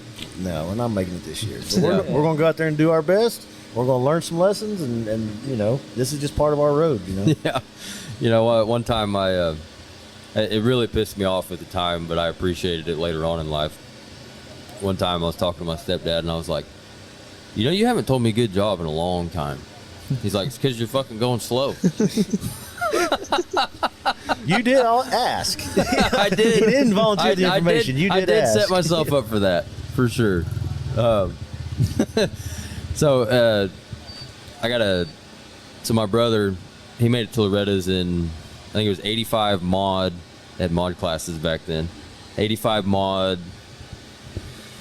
7 They to have mod classes now. Well, yeah, they have stock, and then they They have limited and not limited. limited and not limited. That's Yeah. what they call it now. So Yeah, it's not. They don't call it a mod, but if it's Yeah. not a stock, it's mod. it's called mod back Yeah, then. Right. It was 85 mod, 12 to 13, I think, maybe. I can't remember. But we go to Lake Whitney for the regional, which doesn't exist anymore, unfortunately. I raced a lot of laps at Lake Whitney. Yeah, that track's awesome. It was awesome. But I got an NMMA championship there, 2nd. from the national, Yeah. Yeah. Yeah. so comes into the 3rd moto, we did the math, and if everybody else finished in the same place, he needed to get 4th to qualify. And sure enough, they got 1 lap to go, and everybody's in the same position, and he's in 4th. And so you remember the old scoring tower that they had? Yeah. I'm yeah. standing And the on run the- was about 3 feet deep. Yeah. Right by it. I'm standing on top of this thing, losing my damn mind. And he finished in 4th, and we come back to the trailer, and he about blows his damn bike up when he gets back to the trailer because he's just revving it to the moon. You know, like, oh, it was so exciting. That was honestly the best race I think he ever did. He didn't do real good at Loretta's that year, but like that race, that moto he put in at Lake Whitney, that 3rd moto, oh, it was unreal. He was Getting on there rails. is such a challenge. Mhm. I mean, the regional is more stressful than the national. Oh, absolutely. I mean, because when you're there, man. You're one of the top 42 riders, and you said the world earlier, and I agree with it. Yeah. It's probably the top 42 riders in that class in the world. Well, I mean, look at the roster every year. I mean, there's people from all over the world there, and they don't have amateur championships in Europe like they do over here. You know? Right. I mean, they do, but they're not near as prestigious. Yeah, there's a reason Ken Rocks and Joe Shimoda, all them, come over for Loretta's. Yeah. Right. Yeah. Right. Yeah. Well, we appreciate y'all coming to hang out with us Thanks for a for little while. having us. We Thank you. enjoyed doing it. Yeah, we'll this do is it a- again in the future. Or Yeah, we should. Whatever. Absolutely. If you want, we. I don't know if I got anything else to say, but I probably make believe something me, up. we'll come up with more stuff to say.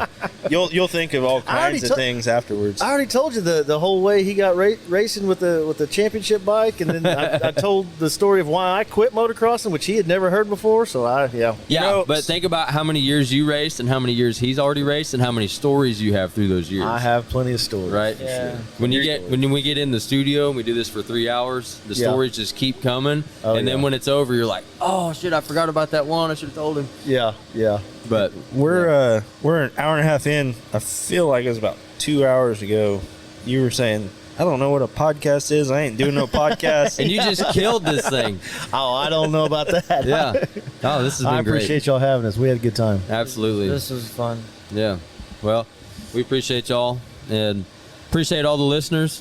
It's been a good episode. I think we got another guest just showed up. Wants to pop in. Oh, Marky Mark Mr. here? Blackwell. Okay. Yeah, we can get him in here before we sign off. Well, Nate, Daniel, thank you guys. We appreciate it. Thank you, sir. Thank you. Thank you. Is your bike looking thrashed right now? Those beautiful graphics you used to send pictures of to your buddies are looking roached out?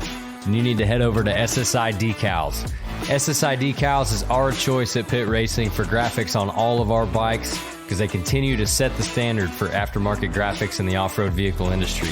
They carry a complete line of graphics kits for MX bikes, quads, side-by-side, sport bikes, snowmobiles, you name it, they make graphics for it. The kits are made from highly durable, ultra-pliable, wreck-resistant vinyl, and they're easy to apply. Their triple-layer, aggressive 3M brand adhesive will not come off, and it'll hold up to even the most unforgiving conditions.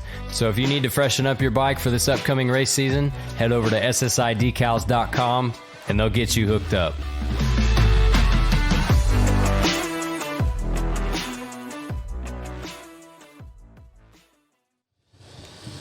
All right. Returning guest, Mark Blackwell. Local god. Yeah. How you doing, brother? Excellent. How you guys doing? I heard you hurt your wrist again. Yeah, I may have rushed it back a little bit, Yeah. and I've kind of got two bad wrists, and so I'm thinking maybe scaphoid on my left one, which is a bad one. So Yeah. I tried to. I overjumped a few jumps at Elk City, Yeah.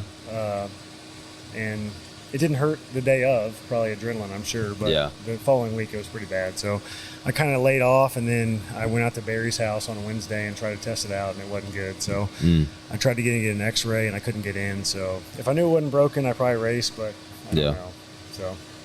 So that little tabletop, remember at Elk City in the middle? The one that everybody OJ'd? Yes, Yeah. that was one of them that did him in. Yeah, I think I jumped 30 foot past it one time. I think everybody I talked to on Sunday said they did that at some point, me included. Yeah. I did as well. Cade did, Chase did, I did, you did, and it then was tough to judge. I think I was talking to Nate about it. He said he did it too. Yeah. It was, you had a lot of speed going into it, right? Right? It was a Yeah, you had double like a double. 100-yard run at it. Yeah, and I mean, I feel like I was scrubbing the speed, and next thing I know, I'm like, whoa. Well, there we're went at the landing. Yeah, dude. It was bad. It was bad. What about the finish line? Did you guys ever jump that at all? I did one time. That hurt. I did that too. I don't think I ever did the finish line. I was scared for my wrists and my ankles, but I came out all right. But in the air, I'm like, oh, it's going to hurt. And it was all right. Yeah. No, I cased the finish line more than I ever jumped it. Yeah. Like, because I would come into it really hot and I'd take too much speed off. Yep. But I got it figured out by the end of the day. But no, the corners at that track ate my lunch in the second moto. Because I was on his ass So that's what I was all gonna say. first moto. You got it figured out because you were gauging my speed over it. Well, I was behind you and I could see like where I was making time on you in the first moto. And so the second moto we start, and I start right behind you again. I'm like, okay, I'm just going to stay with him. I kind of know like what lines I was taking that were better.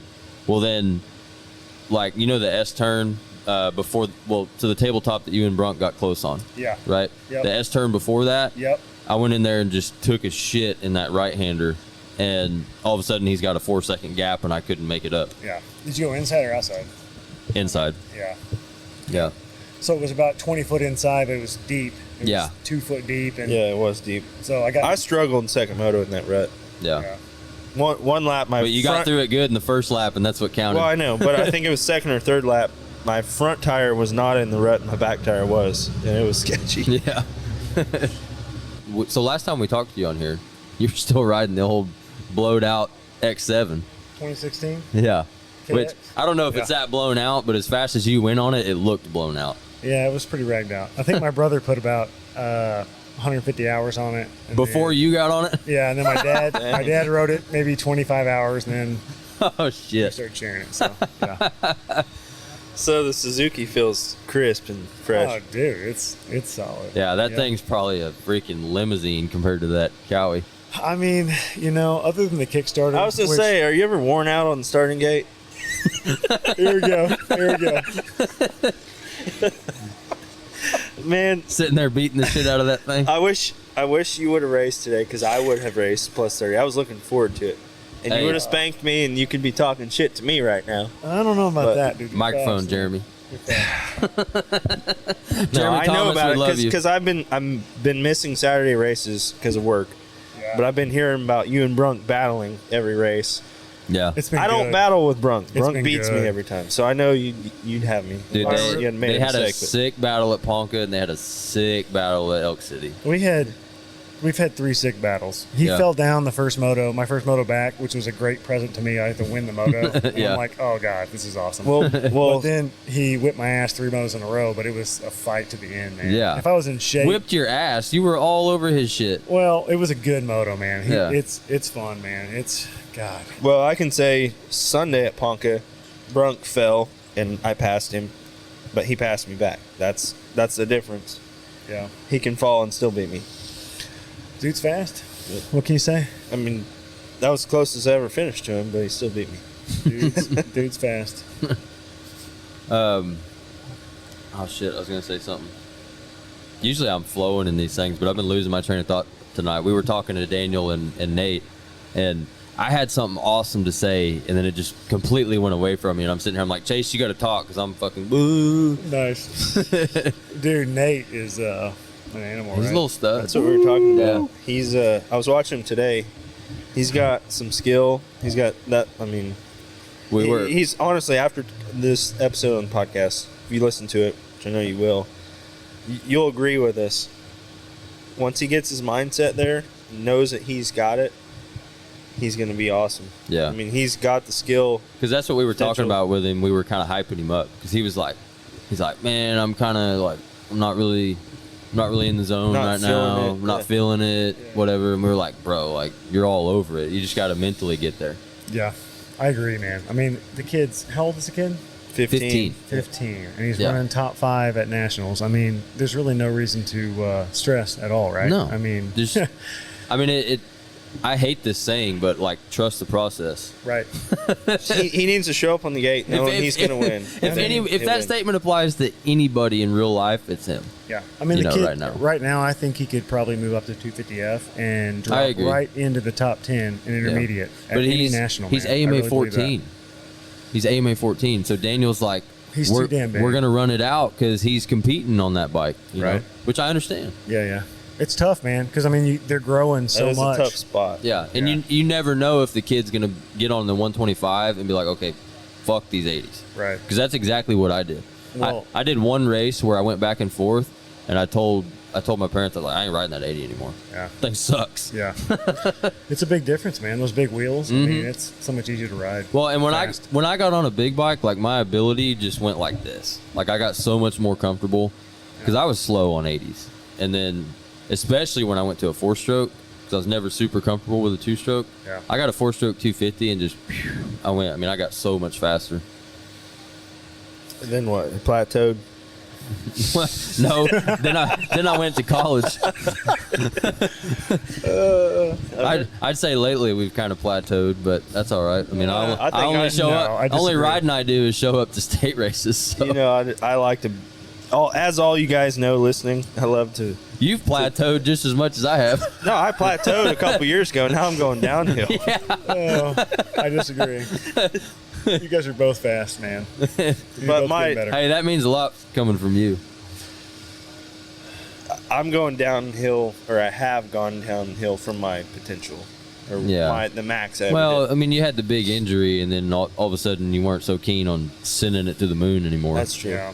Which is completely understandable. Yep. I mean, and having kids, it's my crash at Norman. Getting all that together. Right. Yeah. My crash at Norman put a damper on me for sure. Like it spooked me a little bit. Well, yeah. Hey, you got to hear this, Mark. So my new bike, have you seen it? Has the freestyle handles under the seat. Yeah. No. I haven't So seen that. if you look under the seat, you can reach all the way through. There's a little gap. I see it. So Yep. Superman seat It comes grab. ready for a freestyle rider. Oh. If he would have had that at Norman when he did the Superman and Yeah, flew off I the might have bike, saved it. he could have grabbed that and got back on the bike. Oh, man. we were texting Supernall, what was it, yesterday, and about his new bike, and he was like, if Austin had them grab holes, he might have been all right at Norman. Well, Supernall asked, he's like, so what do you think of the new bike? I said, well, freestyle grab holes are pretty sick. That's how that came about. Man, that end of that day at Norman, that year, there was a lot of injuries. It wasn't. Oh, I know. It wasn't just Well, you, man. It was, I think it was the race right after me. Someone just lawn darted on that jump. it was the same thing. Yeah. Same thing you did, man. I think they cut a peg or Yeah. a foot or whatever Well, you did. so their kicker. So Natalie has footage of that, which I don't know if you've seen it, but Natalie has footage of my crash. It cuts off like right when I start to hit the ground. Well, you put it on one of your maybe the Norman. Yeah, I did. You did. Right. So I saw that. Yeah. Okay. It's funny to watch because it cuts off like as soon as I'm starting to hit the ground because she she's realizes running. what's happening. You know, she sees me and then she's like, "Oh shit!" and she takes off. But so right after I crash, this kid lawn darts, and you said you think maybe he caught a foot or something. Yeah. Well, I went back and reviewed that footage that Natalie got, and she filmed it at like 60 frames a second or something. So you can go frame by frame and really look at what happened. I don't think I scrubbed it low enough to catch my foot. I think what happened was I was scrubbing it, and when you scrub, your feet are loose on the pegs. Yeah. You're kind of letting the bike float under you. I think I had my feet loose on the bike, and I hit a kicker. And that kicker, because I was on my toes, knocked my feet off. Yeah. And then I was just a passenger. Yep. Well, it was kind of a diagonal kicker too. It wasn't like straight. Yeah. And so you were leaning in, turning left, going up the jump, and you hit a kicker that was kicking you back to the left. Right. So yeah, Yeah. it was ugly. You rode it out good. Oh, I got super lucky. We've beat that horse to death, but Yeah.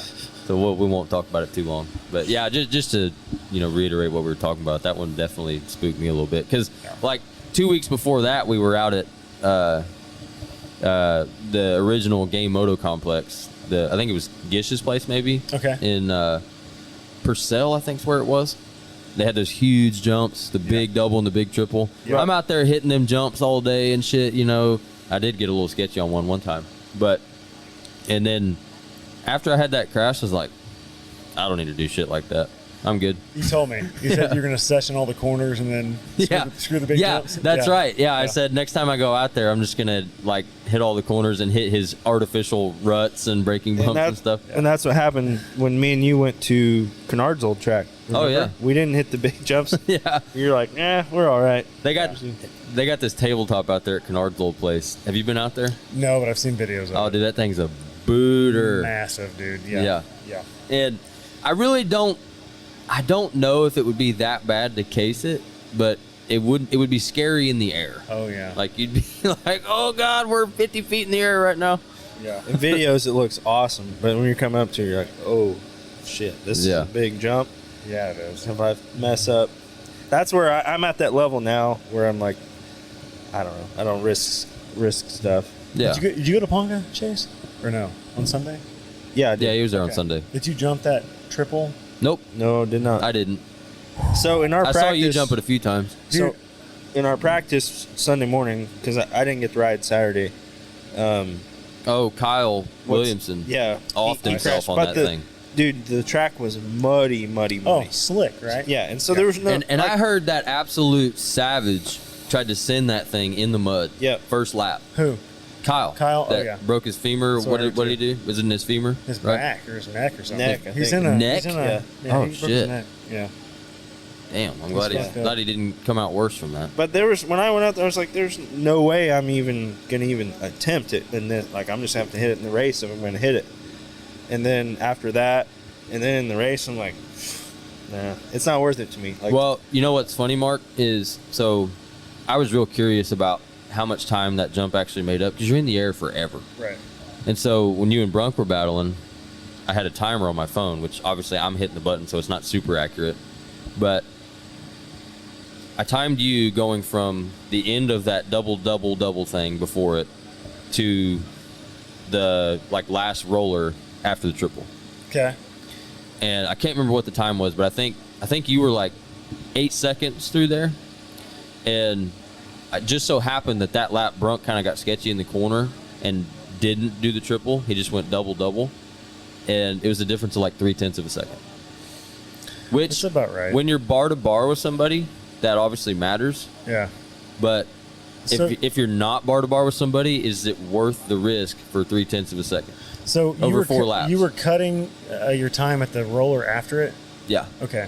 So the only thing I'll say is that I felt like it was pretty close to the same, but the amount of speed that I went into that corner with, like after that roller, Yeah. I was like flying up on him because he was landing off that second double and kind of bouncing. And Yeah. then he was bouncing over the single. Where I was like, the line I had was smooth and farther left, like Yeah. farther outside going in, and so I had a lot more speed. So after the single, Bring that mic up to you a little bit. I think there was another, 0.1 or 2 that I was pulling up on him Yeah. into that corner. So, but at the same time, he beat me. So, Yeah. I mean, it is what it is, right? Yeah, well, and that's the other thing too. Is it's like, okay, these are not things you think about when you're like trying to be a hardcore racer. Yeah. But when you're a vet rider, you're taking calculated Dissecting risks, everything, dude. right? Yeah. Taking Yeah. calculated risks. You Yep. know, I'm thinking about all this because I hit that triple before they made it bigger, like no problem. Right. I'd hit Last it out year? of the Oh, yeah. I'd hit it out of the inside all day long. Yep. And Yep. I don't think it was way longer necessarily. It was just a lot more risky. And the landing, so the face was huge, and Yeah. the landing was big. Yeah. So last year you could case it, Yeah. and it wouldn't Yeah. really hurt. But this year, I did not wasn't want to case forgiving. it. No, Hell no. no. So I'll tell you, You really didn't want to case it or over jump it because you're coming from 40 feet in the fucking air. I know. I'm coming back from wrist injuries too. So Yeah. I'll tell you something, dude. Like, there's not many jumps that I go out to the track and I actually worry about. I mean, Yeah. there's really not. And there's never a jump that I'm going to hit because somebody else is jumping it. Like, Right. It's only because it's in my head and I want to jump that damn thing. Like, that's Yeah. it, right? So first practice in Elk City, Ponca, it was muddy and slick. And so I didn't hit it the whole practice. People were falling in the section before it, which was kind of technical, like the double section. Mm-hmm. Like stepping in, there's a lot of guys not jumping into that. it was weird. It was Yeah. single, and I'm doubling, and it's like 2 seconds faster. So you're, Oh, I know. It's sketchy, right? Yeah. So, and then you got to go way outside. So the whole first practice, I didn't jump it.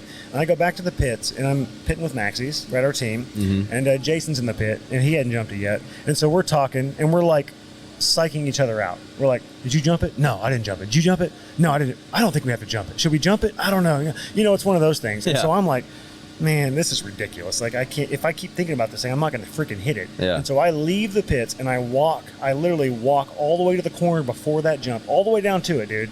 And I watch GC, Klauser, Yeah. and Wyatt Reimer hit it. And I went out second practice, and I hit it first lap.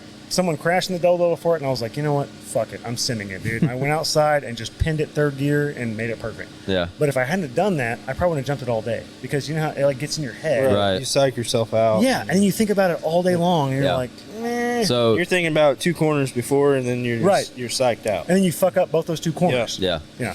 So I did kind of the opposite at Elk City last year. Like I thought about that step up triple all the way out there. That's all I thought about all the way out there. All Friday night I thought about it. Yeah. I go out for first practice. I think about it the whole practice. And I was like, all right, second practice, I'm going to hit it. And I go out there and I kind of jump it out one time, not real far, but enough to just kind of gauge it. and I got scared. I said, fuck it, I'm not hitting this some bitch. I had so much more fun the whole rest of the weekend. I was like, and so that moto, that weekend I battled with McKeon, both motos, like hard.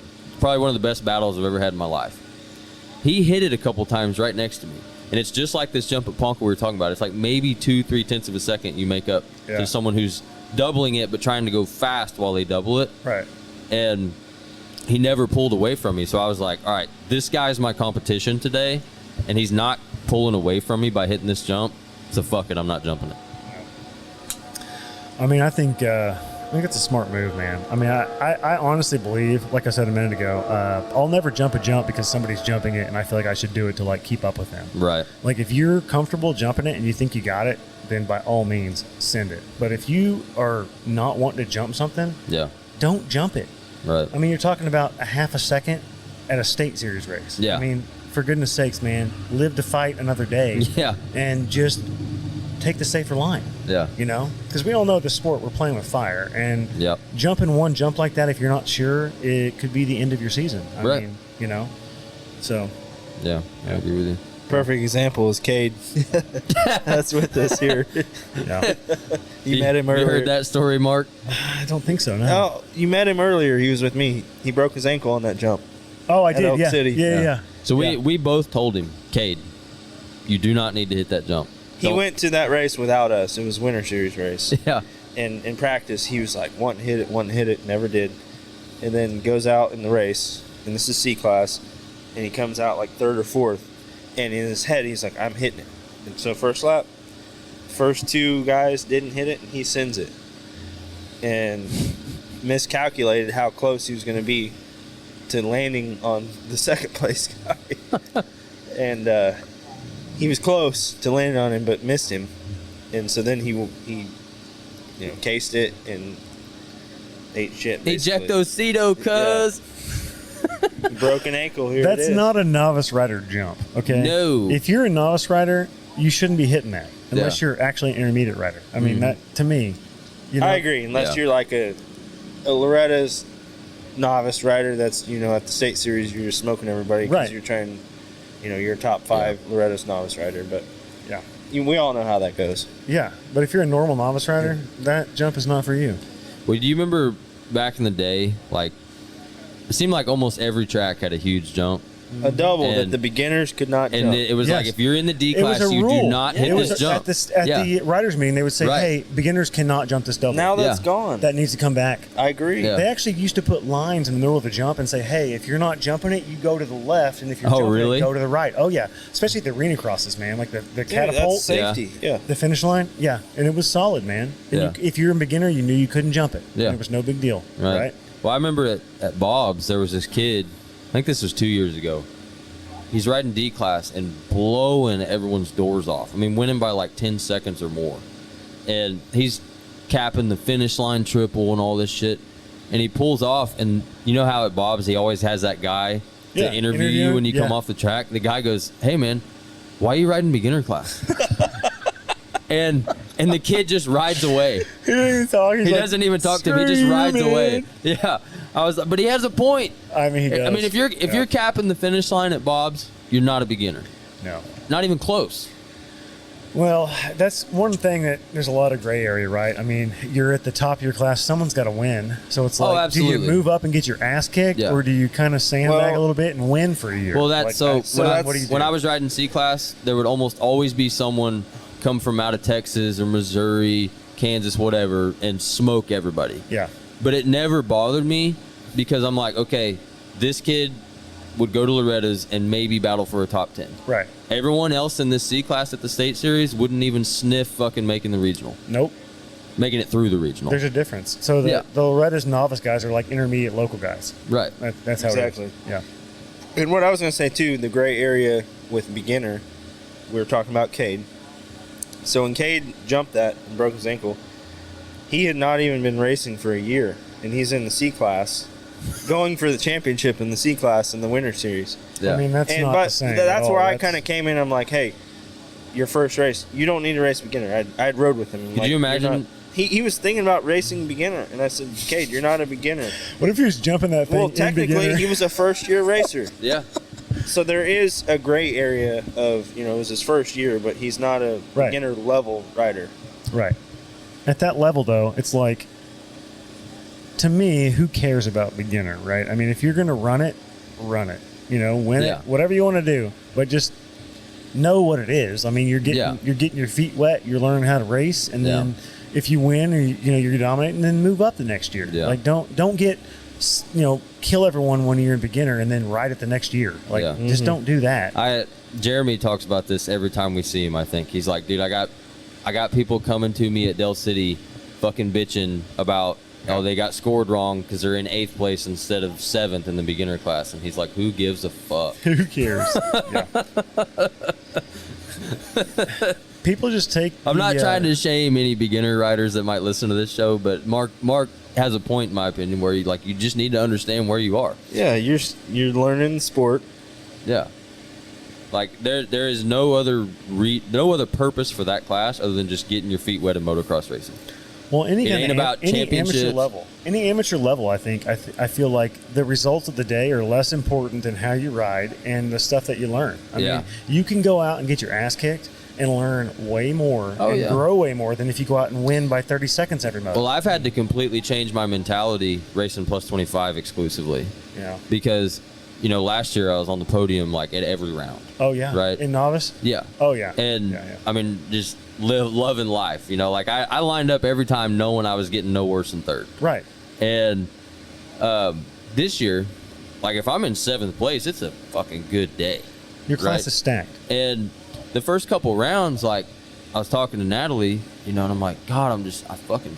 I'm getting my ass kicked. And she goes, and this is why I love my wife. She goes, all right, because I think we were sitting on the gates at a race or something, second moto. She goes, look at who you're lined up with. She goes, A rider, A rider, A rider, A rider, A rider, pretty much an A rider. Yeah. And she said, and you just won a C-class championship. I said, yeah, you got a point.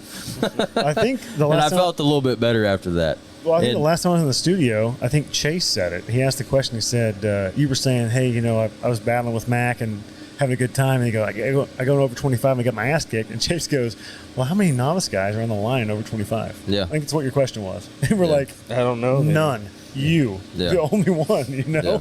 Well, and now, like, I had to change my goals a little bit because, like, you can talk all day about, you got to go in with a winner's mentality, whatever. No winner's mentality in this universe is going to get me to beat you or Jason Brunk. It's just a fact.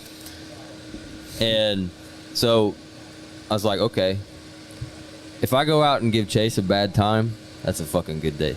Yeah. Because it pisses him off. He will the fastest you will ever see him ride nowadays is if I'm in front of him. Yep. That's a fact. That's true. He says, yep. Before the knee injury, it wasn't even like it never happened, and now it happens. Like in Elk City, I'm just like every corner. I'm like, God, he's right on me. I got to keep going. Yeah. And then second moto, I had a gap, and I'm like, sweet, he's back there. He's 2 corners behind. Heck yeah. I've had two opportunities to beat him straight up because I've finished overall better than him a couple times, but he'd fall or whatever. I don't count that shit. Anytime you had an opportunity, I made sure it didn't happen. Like I hung it out. So the two times that I should have beat him, one time he got the better of me just straight up, and the second time I fucking stalled it on the last lap. Oh, that's true, at Del City. I think you were there for that, Mark, at Del City. I was there. Yeah, I saw that. Oh, I was pissed. You did. I was disappointed with myself, and you gave it to me. I still had another lap, but... No, that was the last lap. Yeah, so I had another lap. We were on the white flag, and we were about halfway through that lap. We had the sand rollers, the hard pack rollers. Yeah, that was my section. And you did go through those sand rollers good. But we had the sand rollers and the hard rollers and then them 2 jumps before the finish. Yeah, so... You don't have to whisper, Mark. You can just say it into the mic. I don't know what it was. Mark's getting another beer. Yep. I need one as well. He says, I'll have one while you're up. I don't know if I sucked or if you and Josh Wills, Sal Jr., were just on the gas. Okay, we all know Sal Jr. can like go off in the chooses. woods somewhere and talk to the voodoo So, gods honestly, and come I out wanna- like a freaking G. I want to give Sal Jr. a shout out, not for only Del City, but Ponca? Ponca's second Oh my moto. god, dude, he went by me like I was sitting still, and I beat him by like 10 seconds the first moto. Yeah, I beat him by like 20 seconds the first moto and beat him by 2 seconds the second moto. Yeah, I'm like, what And in the hell, in the second Boyles? moto, I rode better than I have in a long time. So Blackwell, you weren't here earlier. So I'm gonna, those of you listening, sorry, I'm gonna reiterate this, but so we had the Terran Odell podcast a while back, and he shares a story about brake checking somebody in a corner. Where Robbie Smith. So what? Robbie Smith is who he's brake checking, I think. I don't remember that, but if possibly. Yeah. So anyways, at Ponca, second moto, Brian Bega, I'm right on his ass, which I normally am not. Normally he beats me. And I'm fired up. And I'm like, I'm going to beat him. Like, I've never beat him. I'm going to beat him. And so we're battling hard. And you can tell he didn't want me to beat him, but I was on his ass. And so I start hollering at him in the corners, which is what Banfield always does to me, and it fucks me up. So I'm yelling at him in the corners, just trying to get him to mess up. And he was pretty. You just gave away a pro tip there, bud. You did. He was pretty. Yeah, you can try it. I don't think it'll phase me if you do it. But anyways, I'll sing you a country song. Sing to you. Fall, no, sing some go more. on and fall apart. Oh gosh. Chase would fanboy out and Sing- pull over. yeah, for him. Right? It's like, yeah, let me ride beside you. Yeah, I'll ride right next to you. Sing some War Pigs. Yeah. But no, anyways, so the section you were talking about before the big triple, the double single, Yeah. coming through there into that corner, I would kind of catch him in that section, but in that corner we weren't tripling, so we all would take the inside rut, Right. because outside was out of your way if you Oh, weren't yeah. tripling it. Yep. And so I just kind of have to check up, and I'm like almost bumping him that close, and I'm hollering to try to get him to mess up, and he messes up. Well, I thought he messed up. He brake checked me, and so I about hit his back tire, and I try to pop out of the rut to, like, I thought he stalled it or something, so I try to pop out of the rut, and then he takes off. And at the time I thought he just messed up, Gotcha. but he gapped me, a second or two. Yeah. I'm on my way home, and I get tagged in this video on Instagram, and he posted it. And he's got commentary where it's like a crowd laughing, and he's like, for 2 laps, this guy was yelling at me in this corner, so I brake checked his ass, and then I realized who it was, and he tagged me. And I commented, I said, no way, you brake checked me on purpose? I thought you just messed up. He goes, yeah, matter of fact, I learned that from Terran Odell on the Pit Racing podcast. I'm like, no way. Dude, that'll mess you up, man. I mean, if you're going through like in your groove and then someone slows down, I mean, Yeah, like you're committed for the rut, and then Right. all of a sudden they're just you stop. have to brake in a rut. Yeah, and at first, my first instinct is pop out of the rut and go around him. Yeah. And it was a deep rut, and I tried to get out of it, and then he takes off. Yeah. Yeah. I mean, it was perfect. Like, I'm Amazing. like, that's awesome. Have you rode the vet practice at all, Mark? Or do At you the always state go out? series? Yeah, or do you always Always. go out with AB? I never go out with AB. I always go out. You always go out vet Always, practice. yeah. Yeah, so like you got every skill level out there possible. Well, I take off last because it's like I think I said it last time. Dude, I did that don't ride a today, lot. and it was pretty good. Like What? I took off last. I mean, it's not bad. You catch Yeah. them fast, but I don't know, man. There's something about practice that just wears me out. I mean, on Saturday, I don't ride a whole lot. And so then I go Saturday and I have to ride 4 practices and 2 motos after that. I mean, you don't have to. And I got to have battles with Brunk to the death twice at the end of the day. That's a lot, man. It okay? is a lot. It's Yeah. a lot. It's a lot of laps for one day. It's a ton. So every practice I take off dead last. I do a start and I ride hard, maybe 1 lap of the whole practice. And then my 2-lap practice, I'll ride hard. Yeah. Right before the moto. And Well, then I send it in the motos, Yeah. obviously. So today I started. I don't think I was quite dead last off the start, but I started towards the back, and I kind of. Well, because the first couple practices, I went out, with the front pack, but everybody kind of separated pretty well, and So I was kind of out there thinking, I'm like, man, it's one line in a lot of places. Like, the track's kind of shitty in some spots. Like, I couldn't really figure out where, like, the passing spots were going to be, right? Well, then I start at the back, and I catch up to the pack, and I'm, like, finding all these places to pass people, and I'm, like, kind of pushing because I'm trying to get around people. It wasn't simulating a race, but it was closer to simulating a race than just, like, going out with everybody who's your speed, you know? And you're all kind of gapped, you know what I mean? Yeah, I feel like if you jump out in front, man, especially first practice, like nobody knows the track, and you're trying to battle with guys, and you pump up and you get tired as shit, and then you're pumped up the rest of the day. Like, that's me anyway. We talked about it one time. Yeah, and I'm used to showing up Sunday morning, and I don't know the track, and most people rode it Saturday, so I never jump out up front because I'm like, oh shit, I'm gonna roll this jump, and everybody behind me is jumping it, and I feel like an idiot. I'm like, sorry, I don't know the track yet. So I kind of try to just stay behind people and learn it for a lap. But today, like, I took off mid-pack, and I got caught behind a bunch of slow guys. Joes. And I'm like, what am I doing? Like, this is... So I just pulled off, and I waited to let them all go, and then I saw Austin coming. He was at the back. I think that's when he took off last. And then we traded dirt sandwiches for the next 4 laps. Yeah, so we just literally ate each other's dust. We both come back because I wouldn't say we were like straight up passing each other, but we were kind of just like, I'd let off a little bit and he'd go by, and then I'd run with him, and then he'd do the same. And we both come back to the trailer, and both our faces just fucking covered in dirt. Yeah, dude, I didn't even know how bad it was. I went in to take a shower, and I looked in the mirror. I was like, oh shit. That's awesome. Because Daniel came over here, and he goes, how are you eating right now? He's like, you just ate so much damn dirt that whole practice. And then I looked in the mirror, and I was like, oh, that's what he's talking about. That's awesome, man. Yeah, we washed our air filters earlier, and they were done. You know, yours really wasn't that bad. Yeah, Austin's was really bad. He was burn blasting pretty hard, I guess. I was just sending it in their little jet ski on the surf. I like it. I found a flow that last practice. Like, I figured out how to get the bike to kind of settle into some of those powdery corners. Yeah. And I just felt good. That flow, man. Yeah. You can find it on any track. Yeah. It's all about racing the track, not the people. Yeah. Right? There's so many. I guarantee if you talk to every person out here, there's a guy. Like, oh, I gotta so and so. It's fast. You know, I gotta watch them. I gotta beat them. That's the worst thing you can do, man. You're already beat. You gotta race the track. You gotta find good lines. I'm sitting on the gate and I'm thinking, all right, find good lines, race the track. Yeah. Flow. That's all you're thinking. Yeah. By the way, the good lines you showed me earlier. Don't tell this guy. Did you try him? I was done practicing for today. I'm gonna hit him tomorrow. Okay. All right.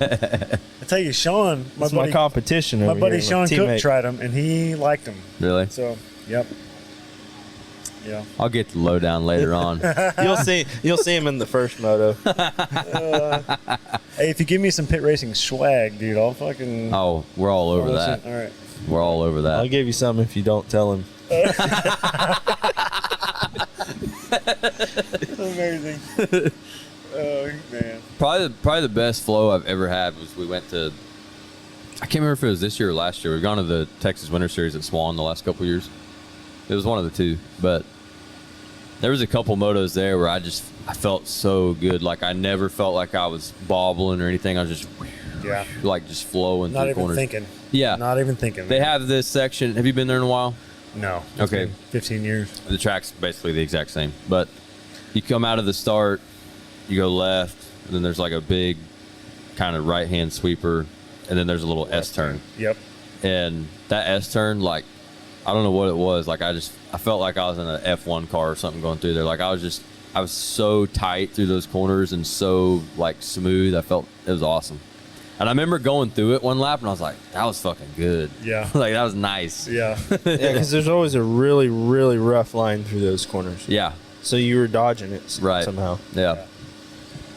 Well, that's the thing. Like, and that's why I think track walks are extremely important. Dude, I like them because I like to go with my buddies and look at the lines we made. But at the same time, when you want to do that, come hit me up. 'Cause I forget miss about doing track that. walk. I haven't Every done that in time. a long time. dude, when you go out there and you're like, when you're riding, you're like, man, it's rough and it's so hard to find a good line. When you walk it, you're like, holy shit! If I moved out 3 foot, Yeah. I could find a smooth line on the whole track in every single corner. Right. Yep. Right? And that's what the pros do, man. They ride a different track than we do. So we go out there and we're tight and we ride the main line and we hammer through the rough stuff.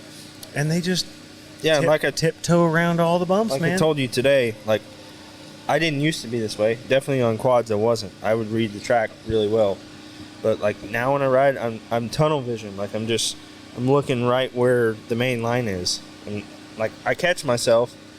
Like when you said, I'm like, what? Yeah, I wasn't thinking about that when I was out in practice earlier. I was hitting that line that was right in front of me that looked like everybody was hitting it. Yep. Yeah. Yep. I could have moved over a foot or two and missed that 3 braking bumps. Yeah. And gained a quarter second there. That's why dirt bikes are so badass, because your heart rate's at 200 and you got to calm your brain down enough to think about picking lines. Yeah. Yeah. While someone's all over your ass, faster, hitting you. preserves your body, you know. I mean, it's so simple, but it's so hard. Right? It's Yeah. just so awesome. No, I agree. Man. Yeah, I always love on, like, I don't know if you feel like this at all, but on Sundays driving home, like I'm exhausted, but I'm also usually in such a good place, like mentally, because I feel like when you just like wring that fucking rag out of your, you know, your brain and your body and everything for the weekend, and you just get that full decompression. Like the drive home on Sunday, I'm always so relaxed. Yeah. How can you be hurting and be so happy? Yeah, right. Like my shoulders are so tight. I got like half a headache because I'm so tight, you know. But mentally, I'm just like, nice. We're chill right now. So what's this is totally off topic, but oh, that's perfectly fine here. Right, random thoughts, right? So Chase here was like top of the pile quad racer, right? Like factory. Correct. Like this is a little admission here, little fanboy. I got Chase's poster on my wall at my house. The Red Rocket. My brother makes Red fun. Rocket. My brother makes fun of me. He goes, "Is that gay or is that okay?" I'm like, "Hey, dude, he's sick, dude." You know. So, I guess my question is how does is the flow the same on quads? Like, do you get the same? You quit quads and you were at the elite level, and now you're running the state series, right? At like our level. Yeah. You get the same. The only way, no, feeling? I do not. I'm not even close. The only way I can put it into perspective for you would be like if I was out here on my quad today, it would be like watching Chan Baker out here today. Right. The way he rides the track versus everybody else out here. If we were all on quads, yeah, you'd be gone. Well, yes. I'm not trying to say like I'm, badass, whatever. But You like are. the No, you flow, don't. You are like badass. where It's I okay. was You at, can say it. mentality, and just like, reading the track. Like when I rode Reynard's state race and I watched Chan out there, I'm like, holy shit. Another level. Like, yeah, like I see what he's doing. I should do that. But when I'm on the track, my mind doesn't work that way and I just can't do it. Well, that's how I was on a quad. Like I could just read the track and do it that way. Yeah. And there was guys just like us on quads that couldn't do it like I did. But it was my whole life, it took my whole life racing to get to that point. Yeah. And then a little bit of coaching. Like the last 2 years, I had some coaching from a trainer. Basically, like if you want to compare it to dirt bikes, it'd be like Robbie Reynard coaching you, or somebody like that. I had Jeremiah Jones, which was a factory Suzuki rider that coached me the last couple years.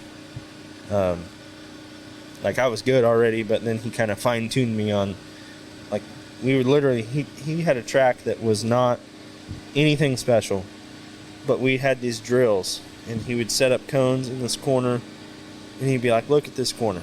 How many lines do you see? I'd be like, 2. He'd be like, no, there's 3 or there's 4. I'm like, what do you mean? And then he would show me and I'm like, damn, I didn't notice that. And then, yeah, you could, come in on this side, hit here and exit there.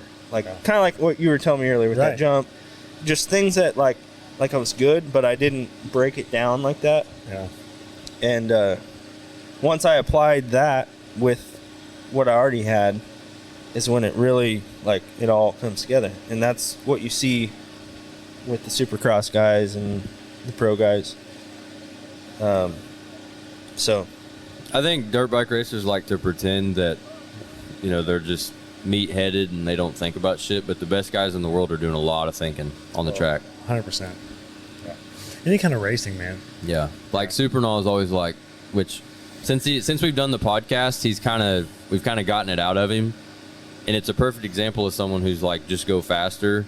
But then you start talking to him and he starts really letting you know like what he's thinking about out there. Yeah. And then you understand like, okay, this guy has mostly figured this all out himself, but it's amazing like how much more really goes into it thinking wise on the bike, racecraft, if you want to call it that. Oh, 100%. As opposed to just, oh, well, you just got to go faster. yeah, he's Like- doing it and knows it, but he doesn't know how to Put it into explain words, it. yeah. You know. Well, these sports, man, riding anything, skateboarding, BMX, motocross, any kind of extreme sport takes so long to get good at. I mean, Yeah. how many laps have you guys ridden? How many laps have you ridden? Oh. How many laps have you ridden on a quad, Chase? If you had to guess. I mean, I don't know, a lot. thousands, right? Way more than I've done on a dirt bike. So when somebody comes up to you like, "Oh man, how do you go so fast?" You're like, "I don't know." Like, Yeah. you'll wear out 10 sets of gear and then come talk to me. Yeah, how many Time and laps has effort. Villapoto rode? Right. Or Exactly. Yeah. Yeah. I mean, people get into it and they're like, "Oh, I've been riding 6 months every day." I'm like, well, put in 2 more years and we'll talk, Yeah. Like, it takes forever. Yeah. It takes forever. And you got to learn by crashing and getting hurt. And, True. So it's awesome. I like teaching though. So when I got someone who I know is like way below me and they're talking about, technique and stuff, I like to talk about it. Yeah. But what I really like is, like today, Mark, we were watching some racing, and he was like, "You see this right here? He's good at it, and then Justin Berry's good at Justin, and then also Taryn. Those three really, Mark, Justin, and Taryn? yes, the Yeah. three of them. When they tell me something, I'm like, damn, like, Yeah. I need to apply that. Like I should know that, but I hadn't been doing that. Yeah, well, it's just like I always say about when I've been to Robbie's and he points stuff out, and I'm like, yeah, it makes perfect fucking sense. It almost sounds like common sense, but you just don't think about it. Yep. Because your heart rate's at 200. Yeah. You're Yeah. thinking about Mac. Perfect example at the Ascot race. So they double gated the 20. I think we talked about this on Facebook. Yeah. 25 and 40. Yep. Which I was excited because I'm like, I want to run with Kobe and Glenn and all them. And they double gate us. One gate drop, and me and Glenn were battling, and there was this. Basically, you drop down in this corner, or you hit this corner, it drops down, and then this roller. And once you come over it, most people are kind of jumping it, and when you landed, it was just like rough, and so like your tires spinning. And I watched Taryn because he had a race right before us, and everybody is just jumping it and landing and going. He didn't get no air. Like he come up fast and just slams the brakes, got no air, but then just like a rocket after it. I was like, damn, that was pretty fast. And then I went and talked to him afterwards. He's like, dude, yeah, when you jump it, he's like, yeah, I'm losing time when I slam on the brakes. He said, but when they jump it and they land in that rough stuff and they get on the gas, they're losing traction. He said, I'm planted and I'm cruising across that rough stuff. Right.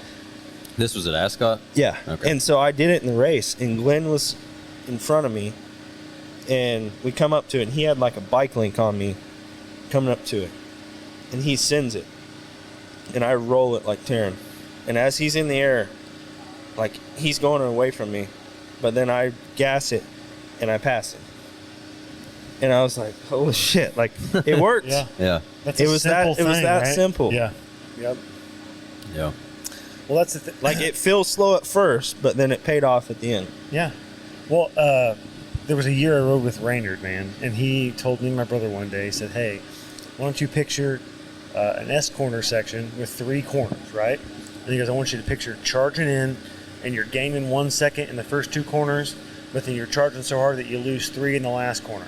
He goes, now I want you to picture you go into the first corner and you lose a second going in to set up, and you gain a second in both the other corners after that.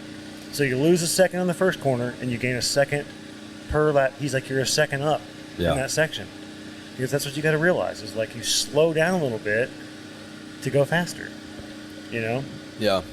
And I've heard that from a lot of people, but I've always had a hard time judging, like, okay, slow down by how much? Like, at what point do you get to where you're actually going slower? Right. You know? Yeah. I've always had a hard time judging that. Oh, yeah. Because that's probably been, of all things, of all places you could make a mistake, probably my biggest kryptonite has always been entering a rut. Because, you know, I'll try to haul ass coming into it and carry that speed coming into the rut, and then I come in a little too hot and I'm all discombobulated through the rest of the rut. Right. I can't tell you how many times that's cost me a position or cost, like, that's how I lost him in the second moto at Elk City. Yeah. You know? Well, and two, that this is, I will tell you straight up, this is where I catch you if you're in front of me. Yeah. Like at Elk City, you do the start, curves left, and it curves right over that roller, that long ass straightaway in that corner. Yeah. You would let off, and I'd hold it another full second into that corner. Yeah. And you'd be slowing down, and I would literally pass you and then set up for the corner and be all right. Yeah. Where you were preparing for the corner so you didn't mess up, but I held it on in full another second and still made the corner. Yeah, and so this is that thing about, like, okay, where's the happy medium? Yeah. Because I'm obviously slowing down a little too much in that case to try to get set up for the corner so I don't fuck it up.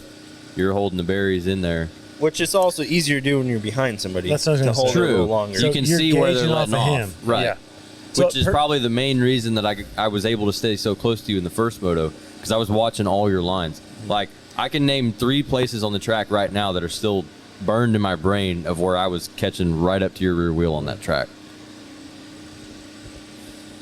Yeah. Yeah. A perfect example is last year at Ponca, me and Zach, my brother, had a really good battle at the Ponca. Oh, State yeah, Race. I remember. It was awesome. It was badass. Awesome. It was so great, man. But there was so first moto, I got the whole shot, and Zach came off behind me, and there's a really slick section in the back. So like you jump where the old tunnel used to be at, and there's like a double and then a roller on the inside, Yes. and you go right, and it's slick, and there's a step up, and then that roller that's off camber kind of Yeah. into that corner. That whole section's always icy. Well, Zach was like gauging me the whole moto, and he was like, and we talked after the race, and we're like, you know, bullshitting and sharing lines, and he's like, yeah, man, that's not your strongest point, whatever. Well, second moto, he gets the whole shot, and I'm going behind him in that corner, and I'm like, I almost passed his ass there, and he had to come out of his rut and like stuff me to keep me from passing him. Yeah. But I'm like, holy crap, like it's because I'm gauging off of him. Right. So like sometimes being in second, especially the first lap, if it's muddy, Yeah. and you're trying to find that line between pushing it and not crashing, and the person behind you's like, screw it, and they're just sending it, Yeah. and they're gauging off of you, like that's way easier. Right. You're kind of being the test dummy for the corner, you know, and the traction. So Yep. Well, it's just racing, man. It's awesome, yeah. right? Oh, yeah. But did you watch the season finale for the outdoors? What do you mean? Like pros, outdoors. The seat, like at Paula. Oh, yeah. Okay. Oh, yeah. I'm pretty convinced that Tomac went out in second place on purpose and just lurked behind Sexton for like 15 minutes. Okay. Because, like, I could be wrong. I mean, I'm sure he would have loved to get the whole shot and check out by 20 seconds. But we'll probably never know this for sure. But I think it's possible that he lined up on that gate and said, okay, Sexton's been And right. let him go. No, not necessarily let him go, but he probably said, Sexton's been right on my ass all year long. Yeah. He said, I'm probably not going to check out from him. And again, this is all hypothetical. Right. But he might have said, I'm not going to check out from him, most likely. So I'll stay right on his ass for the first 15, 20 minutes of this moto. He's never won a championship. This will be my 4th one. Yeah. I'm going to let the nerves get to him, watch his lines, lurk on him for 20 minutes, and then he's going to fuck up, and I'll make the pass. I wouldn't be surprised if that's how that went down for him. I mean, I'd believe it. Can you guys imagine? That would be a tough call to do that, because It would, but, I mean, in his position, like, if he knew that he wasn't going to be able to get the whole shot and check out, like, he might have felt like it was the better strategy. Because I think he also had at least some confidence that Sexton wasn't going to check out on him. Oh, 100%. Because there's only been a couple races where Sexton like left his ass. Yeah, but then again, how many times has Joe Shimoda checked out by 18 seconds like he did the second moto at Fox Raceway? Yeah. Not very many times. But he did. Like, nobody knew he was going to do that. But I feel like Jet also knew he had a fucking 3 moto lead or something. Yeah, like but that. also I feel like Joe was pissed off from Hunter taking him out. And he Hunter basically took his ass out. That pretty good, too. honestly, like, I loved it. Like, I'm a fan of both. It was definitely not. Hunter wasn't trying to take him out, but he was like, he was trying to stuff his ass. He knew they were going to make contact. well, you can't yes, say he didn't. I don't think he was trying to take him to the ground. No. But I think he was like, I'm holding it. You're not. Like, I got this. Everybody has their own opinion. My opinion, if I was Hunter, that I would have done the same thing. I was not trying to put Jet or They're going for Joe. second, right? Joe on the ground, I mean, but I would have Yeah. held it down that hill too. Yeah. he was faster. He had the line. So, And I mean, also it wasn't too, dirty. when you look It at just when they went was aggressive started as to shit. go when they started to go down the hill, they were 6 foot apart from each other, and as they come down, Joe's line had to come in closer, which Hunter knew that the lines came together. Yeah. But it was basically like, who's holding it longer? I'm holding it longer, and they both were holding it. Hunter held it longer. Yeah. I don't know. I thought it was awesome. It was good excitement. I thought it was awesome too. I mean, I feel like if you say that was dirty, he shouldn't have done that. I don't agree. I hardly ever agree with that statement. I love it. There- Okay, You know- it you know wasn't the dirty. It was an aggressive move. Very aggressive. Listen, Yeah. here's what I believe. I believe that Joe knew he was there, and Joe could have checked up. Yeah. That's Yep. what I believe 100%. If Joe wanted to turn out to the right and let him go, he could have, but he did not. Yes. And that's why it's so awesome, because they both wanted They both it. wanted it. and It they was were not very letting off, aggressive, dude. but it Yeah. wasn't dirty. I love That's where I stand. Yeah. Yeah. Dirty is when you come in and slam their front wheel in a corner. Dude, there's so much on the line at their level. Yeah. Like, who gives a fuck? I thought, dude, honestly, while we're on this race, I loved it how when Jet won the championship at the first moto, he did not celebrate. He was pissed that he didn't get told to let his brother buy him because he wanted his brother to get second points. He Like, was. to me, He was like, I look sad. at that, if my brother was that, because me and my brother raced together, and you and your brother did. Yep. Put yourself in that position. You don't want Joe to get second. You want Zach to get second. Oh, dude, Zach. And so he was like, "What? Why did nobody tell me?" And he did not celebrate his championship at all. Yeah. That was cool to me. Like, You're in it together, man. Yeah. I mean, like, growing up, man. they came across the pond together. I mean, they're here to Yeah. conquer everything together. I mean, the thing is that they feed off each other, right? So, and from what I've heard, I mean, I don't know him obviously, but from what I've heard on the podcast and stuff, like Hunter's the one who had the ride and got their family over here, and you can't take anything away from the younger brothers are faster because they have the older brother to chase.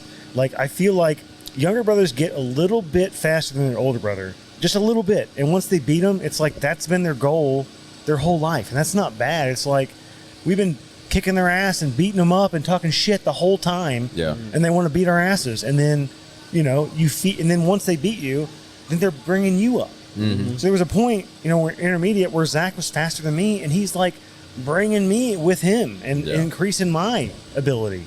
You know, like it's just a Are you the older brother?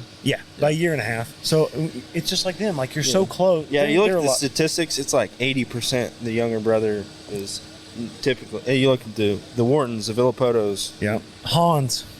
I mean, You can go on and on. The Dixons, the Snaps. Yeah, let's bring us into that. I was trying not to do that. Toot our own horn. We need a horn button on this. It's true though. Like, my brother was faster than me our whole life, pretty Yeah. much. Like, there was never a point where I was faster than my brother until we got on big bikes, and then I beat him. competition, man.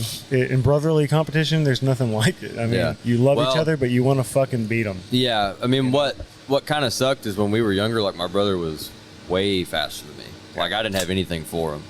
There was a time when we were on 80s where there was a few races where we were pretty close, but then he just like hit another level and started going to Loretta's and shit, and I wasn't there. But And then there was like a 4-year period where I had nothing for him, and then I got a 250, and he got my old 125, and then I started beating him again. Nice. Just recently, last weekend, he was talking about how he's gonna come back and beat us.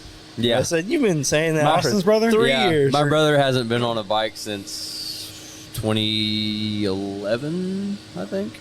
Nice. Yeah. Which he's one of those, like, just like Blake Barnes. I mean, he's not gonna suck when he gets back on a bike. No, but I've never got to see Blake ride, dude. I want to so bad. he's a shredder. I saw a picture of him, dude, and I mean, he looks On Honestly, Supercross bike. Supercross bike. Yeah, his style looks sick. If he really, like, if there was something on the line, I'm gonna. This is a bold statement. If there was something on the line, he would battle with you and Brunk if he lined up tomorrow. For a lap. Do you agree? Yeah, I for a don't lap. doubt it. Yeah, I don't doubt it at Say all. 2-lap race. Yeah. I think he would battle with you his and Brunk. nickname back in the day was the Bulldog. I know he would beat me. If he didn't, he would be somewhere between me and you guys, which is not that far. But No. Bulldog Barnes. He knows how to ride dirt bike. And Hey, which button is it? I forgot. shit, boy. There he is. Okay, there's only 8 buttons on here, and Blake has One of them is designated for the mayor. fucking legend. Who'd you say? The mayor. Oh. Shit, boy. Yeah, boy. It started out as a rule. Anytime he got he got brought up, that button got hit. Yeah, well, we were just saying it for a while. Can I push it? Oh, yeah. Shit, boy. It just feels good, doesn't it? It does. And then he came in. It's like Blake's here with us right now. Yeah, he came in to do a second podcast. I'm like, okay, we cannot forget to do this. So before we even started the show, I hit the record button on that thing. I was like, we're making a button today. That's awesome. Oh man, it's a good dude. I talked to him fucking love today. that guy. Yeah, I talked to him today. He's missing the racetrack. His son is kind of in a little I don't know what you call it, where he's 9 years old and trying to chill. Yeah, he's not all about being on the track right now, so his dad's not forcing him to be. Dad wants to be here, but he said when he wants to go racing again, we'll be there. Yeah. So That's awesome, man. like he's That's a been good dad. riding dirt bikes. He's been riding pit bikes. Like he's all about 110s right now. His son? Yeah. Yeah. So he wants to sell his 50s, get a new 110, and keep his 65. Nice. And so he said, all right, well, we'll do that. We'll sell the 50s, get you a 110. 65 will be there. When you want to go racing, we'll go racing. I like it. So, Hell yeah. Which I know will happen. Yeah.